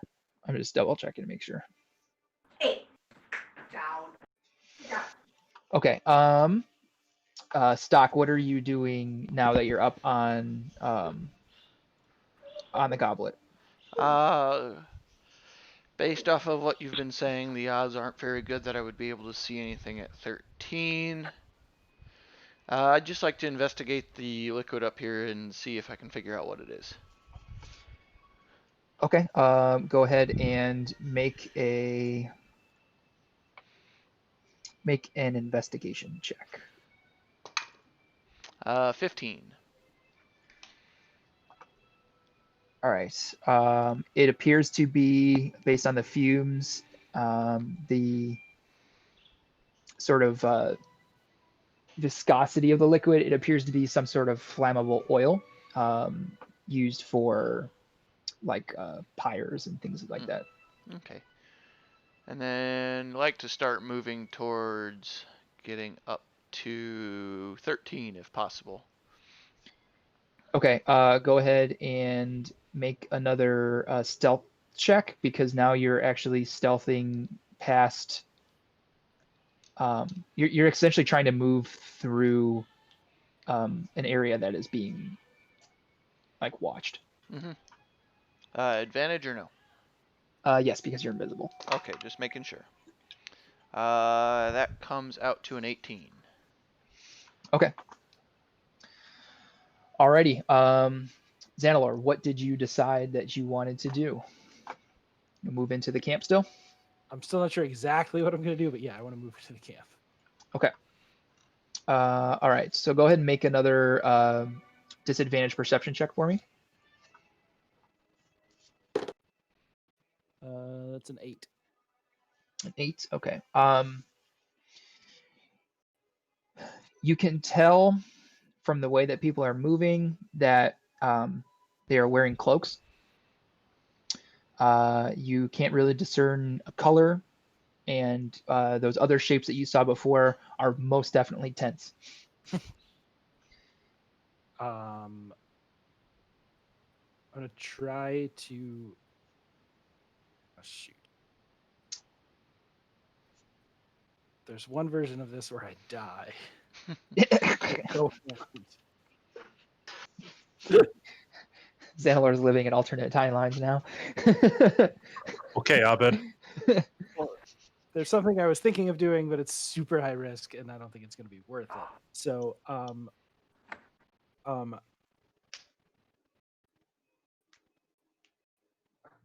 does it seem like they're like milling about? They're gonna go to the meeting site, or they're still just hanging out?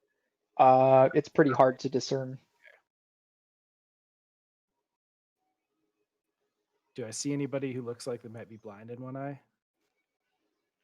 That's also pretty difficult to discern.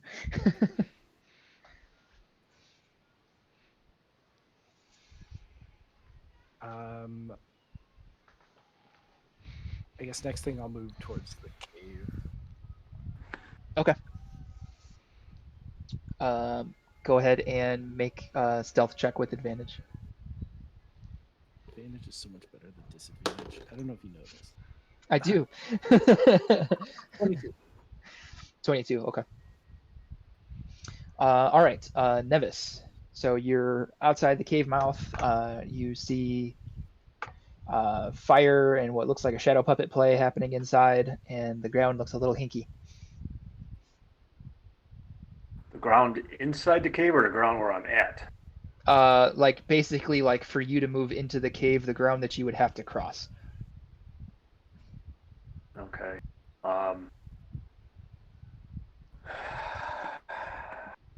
Since that might be a negative effect on my stealth, I'm not going to make any attempts to cross that.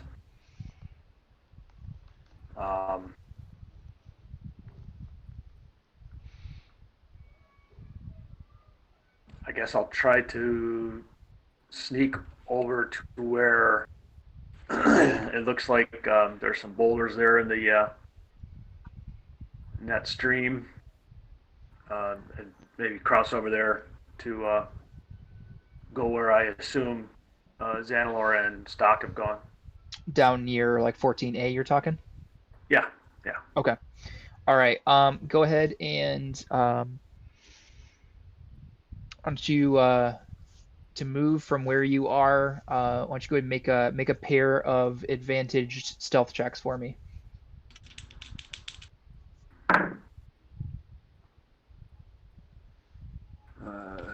17 and 18. Okay. All right. So you are you're at the riverbank. Next time around, we'll have you cross it. This was just moving basically from 6 to 4. Okay. All right. Vendi, is there anything you would like to do? Continue my investigation to find what is off with its movement specifically. Okay. Is there anything you want to do to potentially make this easier on yourself? Nope, I'm cool where I'm at. Okay. Why don't you go ahead and make another investigation check for me? Still with disadvantage because of the fog. I can tell you right now I didn't do it because my first roll was a 9. And a natural 1, so 7. Okay. You're still not sure.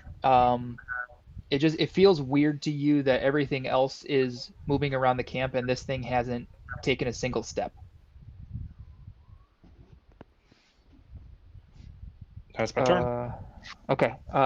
Stock, where are you going? You're climbing up to 13? I want to see if I can make it up there. Okay.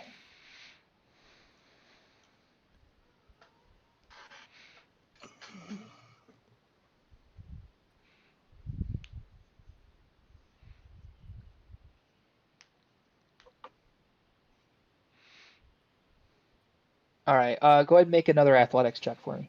All right. I rolled a 1 for a total of, what is it? Athletics 10. Okay. Go ahead and make a stealth check for me. Still with advantage because you're invisible. All right. Natural 20 for a total of 29. Okay.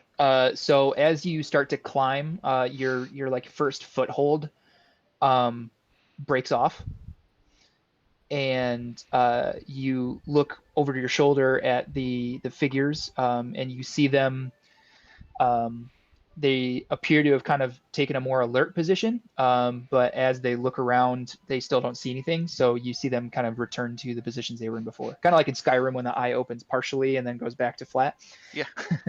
I fucked myself and saved myself. Right, but so basically you're just like a couple feet off of the ground essentially, with a two handholds and a single foothold, and you'll continue to attempt to climb if that's what you want to do next time. All right, Xanalor, what's up? I want to poke my head in the cave there at 10. Okay.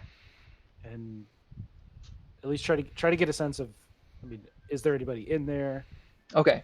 Where- All right. So and just check my internal clock. yeah. All right.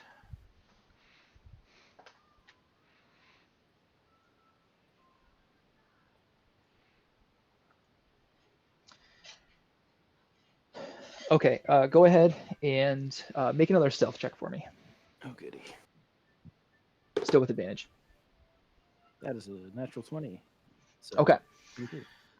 All right. So you notice, kind of just in time, a figure almost walks right into you, and you're able to like kind of back up against the cave wall pretty quickly as this figure just walks off. Go ahead and make a flat perception check for me, since they were like right in front of you. 10. Okay. This did appear to be a human male wearing a black cloak. Okay. As you get close to the mouth of the cave, you see a figure inside, because the fog isn't inside the caves. You see what looks to be a 3-tiered chessboard on the ground. Its pieces are set in mid-game positions. A loaf of bread and wineskin sit next to the board. As you kind of look around, you notice that the camp that you saw before is you can't see the shapes of the tents anymore. There appear to be these larger static shapes, and you realize that the camp is actually hidden from this cave by like some boulders. And you see, go and make a perception check with disadvantage for me. Dang it, 5. Okay. All right. So we will come back around. Nevis, you said you wanted to cross the river there. Go ahead and make a stealth check for me with advantage. Oh, wow, both ones. Ooh. Dude, you got the 2020 and the 1-1. Oh my god, it's just like the fucking year. So 3. 3. Okay. You start to cross, and you slip on one of the rocks, as they're wet and kind of covered in that typical river rock slime, and there is a loud plunk as you hit the water. You're able to avoid being carried over the falls, but there is quite a bit of noise that gets made, and you Go ahead and make a perception check for me with disadvantage.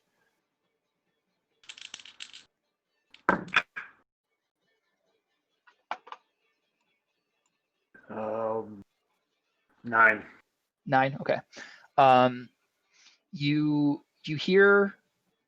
So you don't see anything, but you hear the hooting, growling sounds from the cage get quite a bit louder, and you hear like some things clattering as maybe people are like leaving tents or something like that. You can't tell because of the fog still. So you're still at 4, but you're basically just like on the boulders on the next to the river there. I just try to maintain a frozen position then, so I don't make any more noise. Okay. Alrighty. All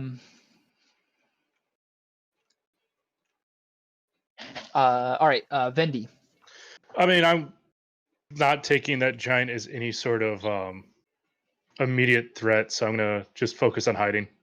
Okay. All right. Go ahead and just make a stealth check for me with advantage. First one's 21.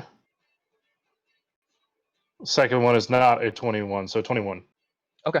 All right. Yeah, you feel you're pretty well hidden. All right. Okay, Stock. What are you doing? I'm gonna keep climbing to 13. All right. Athletics check. 19. 19. Okay. It takes you a little while. You don't have any more slip ups this time. You're much more sure or you are being much more sure about your hand and footholds. Like double testing each of them, which essentially means your footholds are being quadruple tested.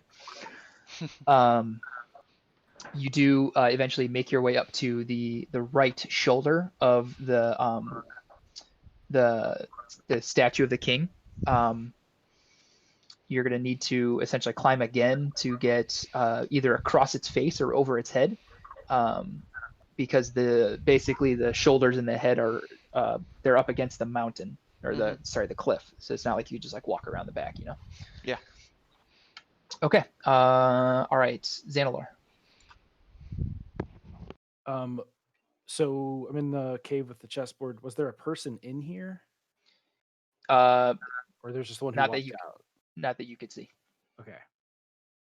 So there was no one in the cave, I should say. That's what I was asking. Yeah. Yeah. I want to go to the chessboard and Okay. knock over one of the kings, like when you forfeit in Yeah. chess. Yeah, I'll do that. Okay. And then I want to go to the back. Is this just like it's like a cavern, or does it have a tunnel? Hang on.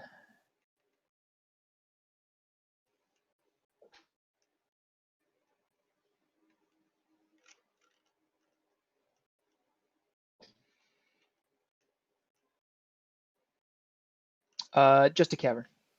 Okay. Then I'm gonna go back out. Okay. Make a perception check for me as you're kind of like getting to the mouth of the cave again. Regular kind? Yeah.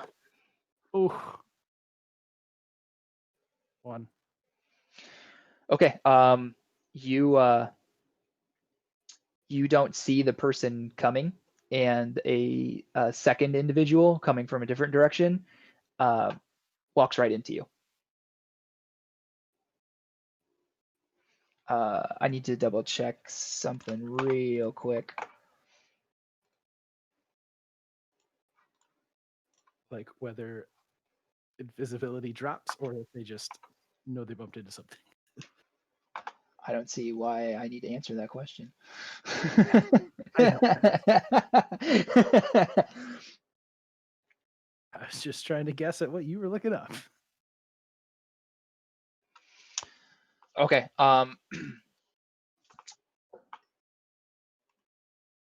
As this happens, I want you to go ahead and make a dexterity saving throw for me. Save. Natural 20. +3. Okay, so you're actually able to like use the momentum of bumping into this person to kind of stumble out of the like immediate area of them, like kind of off to the side a little bit, which is good because after he runs into what he sees as nothing, he reaches out in front of him Oh, okay. and gets nothing. You watch as he pulls like a wineskin out of his cloak. He opens it up and he sniffs it.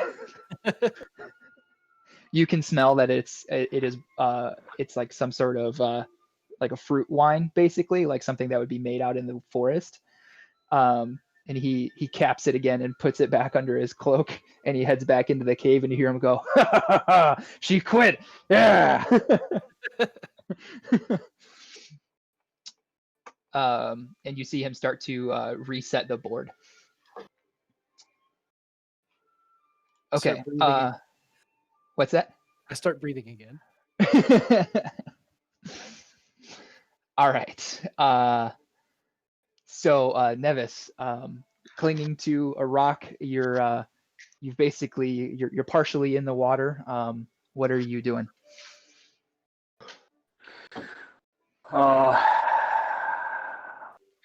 As best I can, I would like to look around and see if anyone has noticed me yet. Okay. You go ahead and make a perception check for me. That's going to still be at disadvantage. 5. Okay.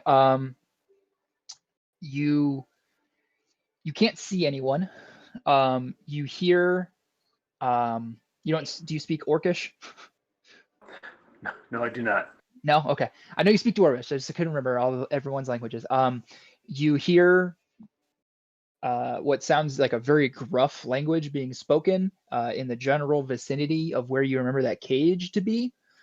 And you hear the growling and the hooting actually kick up a little bit. It doesn't sound like there's a conversation happening from what you can tell. It almost, go ahead and make an insight check for me. I don't remember what my mod for that is. Dirty 20. From what you can tell, there appears to be an antagonistic relationship between these two entities. As in, neither of them like each other. But as far as you can discern currently, it doesn't appear as anyone is coming in your direction or knows where you are. All right, then if I still can try as best I can to continue my traversing of the water. Okay, go ahead and make another stealth check with advantage for me.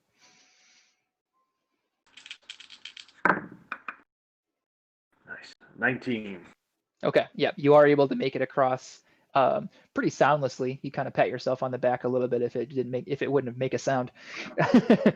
Yeah.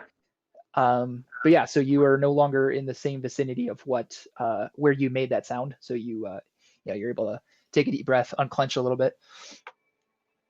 Okay. Vendi, go ahead and make another perception check with disadvantage for me. First one's adjusted 20. Second one is 8, so I take the 8. Okay. All right. You still having a hard time making things out in the fog, but you actually are able to hear the hooting and growling coming from the direction of number 4. Mm-hmm. And that's really all. You're able to hear that now, but because it's gotten louder and the river's on the other side, so the sound waves aren't getting obstructed as much for you. Mm-hmm. But yeah, so that's basically it. Anything you'd like to do, or keep hiding? Keep hiding. Okay. All right. Stock. Up and over the head. All right. Go ahead and make an athletics check for me. That is a 23. 23. All right, you're able to climb up pretty easily. Thankfully, like the carved hair and ear of the statue are easy to climb, and then you get up to what's essentially the crenulation of the statue because of the crown. You're able to get up pretty easily this time. You make your way over to the other end, and you see that through the fog that it looks like there's a lot of shrubbery on the left shoulder. Go ahead and make a perception check for me with disadvantage. All right. That comes out to what do I get for those? A 19. 19. Okay. You notice a figure crouched in the shrubbery, overlooking. They appear to be looking at, like towards the lap of the statue. Okay. I will just hold there. Okay. All right, Xanilor. Okay. I would like to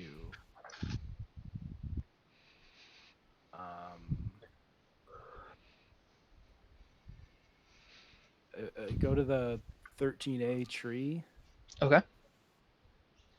And what connects it to 13?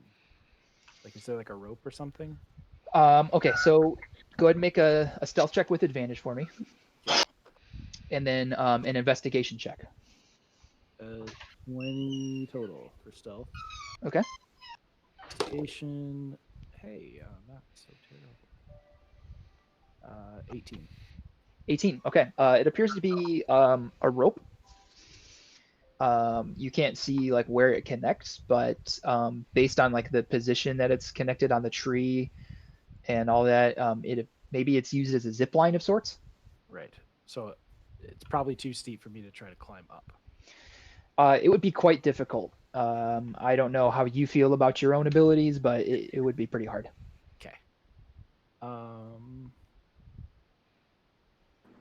In that case, I am going to try to head back towards back across the river deal. Okay, where at? The 14B. Okay.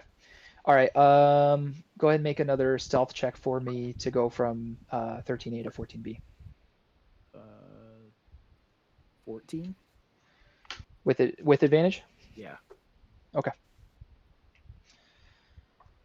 From what you can gather, you still believe that no one has seen your, knows your whereabouts. It's certainly not as close of a shave as in the cave. Right. All right. Nevis.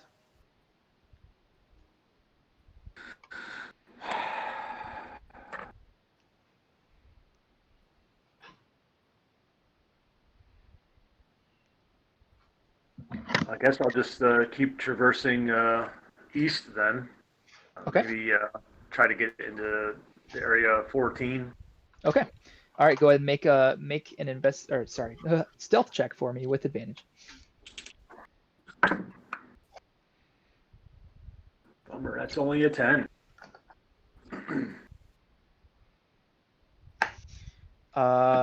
Okay.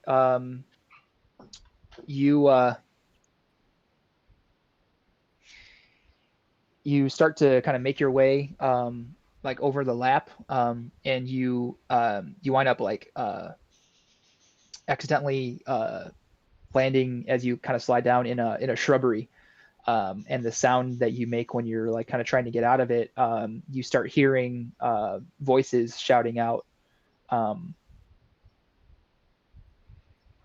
and so you just kind of hold to see if they'll find you or not.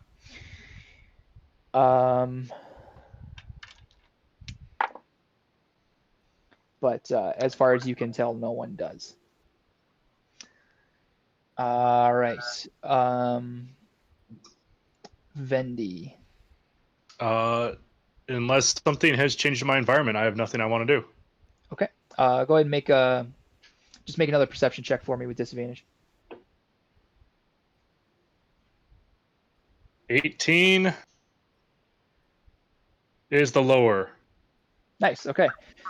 You start to notice, kind of as you've been, watching these orcs and, trying to make sure that no one's trying to leave or anything like that, because you're not sure where everybody went. You notice that, man, that fucking statue, or that shadowy figure, it's made out of, it's an effigy. It's not a thing. Kermbag's monster is a lie. Is it just 3 orcs in a trench coat? You actually notice as one orc like climbs, like it looks like into its leg, and another one comes out, and you realize there's an orc in there turning the head to make it look alive.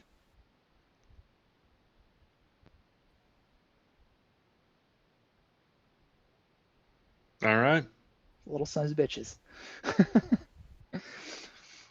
All right, Stock. Alright, I just want to scamper down this side of the head and hang out by the guy that's standing there and see what I can learn of him. Okay, why don't you go ahead and make an athletics check for me to climb down, and a stealth check for me as well. That one's with advantage. I got a 15 to climb down. Okay. And stealth, I got a 17. Okay. So you see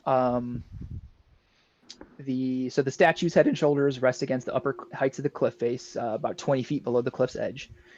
You notice a thin length of rope is stretched taut between a sapling on the statue's shoulder, and it kind of goes down off into the fog. There is a figure there is in a black cloak. They don't seem to have noticed you. And you notice a pretty ornate bow slung across their back.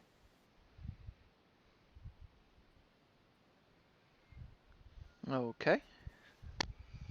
Obviously, with the cloak being up and all that, you can't tell what this person looks like. You can tell that they seem to be taller and very slight. Alright, well, I'm gonna hang out here then and see if they do anything of interest. Okay. All right, Xanalor. All right.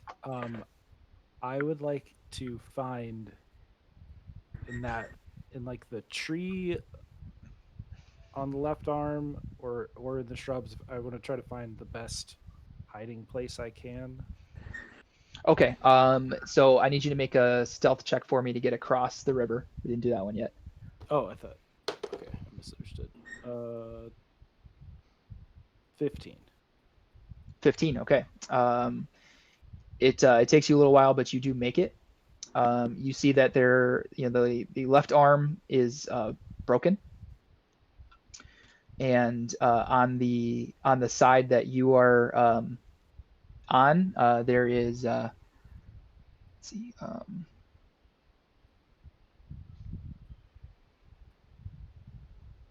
like I said, a warrior in what appears to be plate armor. Anything else that you want to do?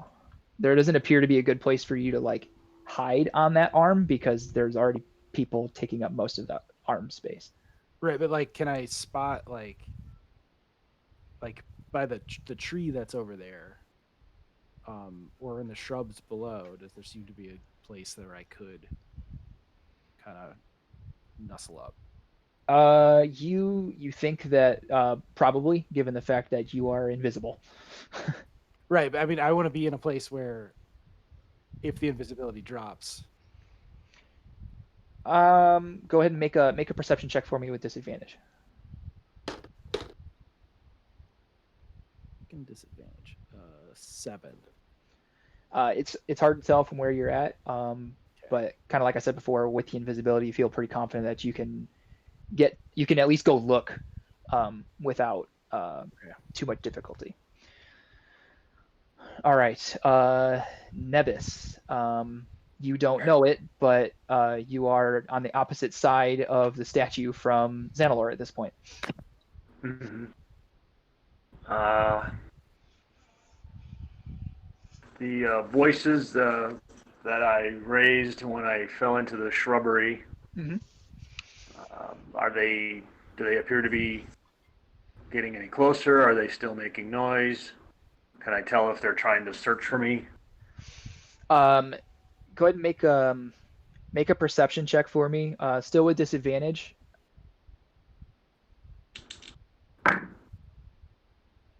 Bummer. 5. Okay. You don't see anyone in the fog looking for you, but you also don't hear anything. Like it sounds like nobody's talking. I mean, I shouldn't say you don't hear anything because there's 2 waterfalls nearby, but you don't hear any voices. And then to kind of round it out, since it is 4 o'clock, Vendi, is there anything that you want to do on your turn before we end it? Nope, just stand and watch. Nothing's moving towards me. I got nothing moving towards it. Okay. All right. So that is where we will end this week. Thank you for playing. Thank you for joining us. As always, Sic Semper Lincoln Logs.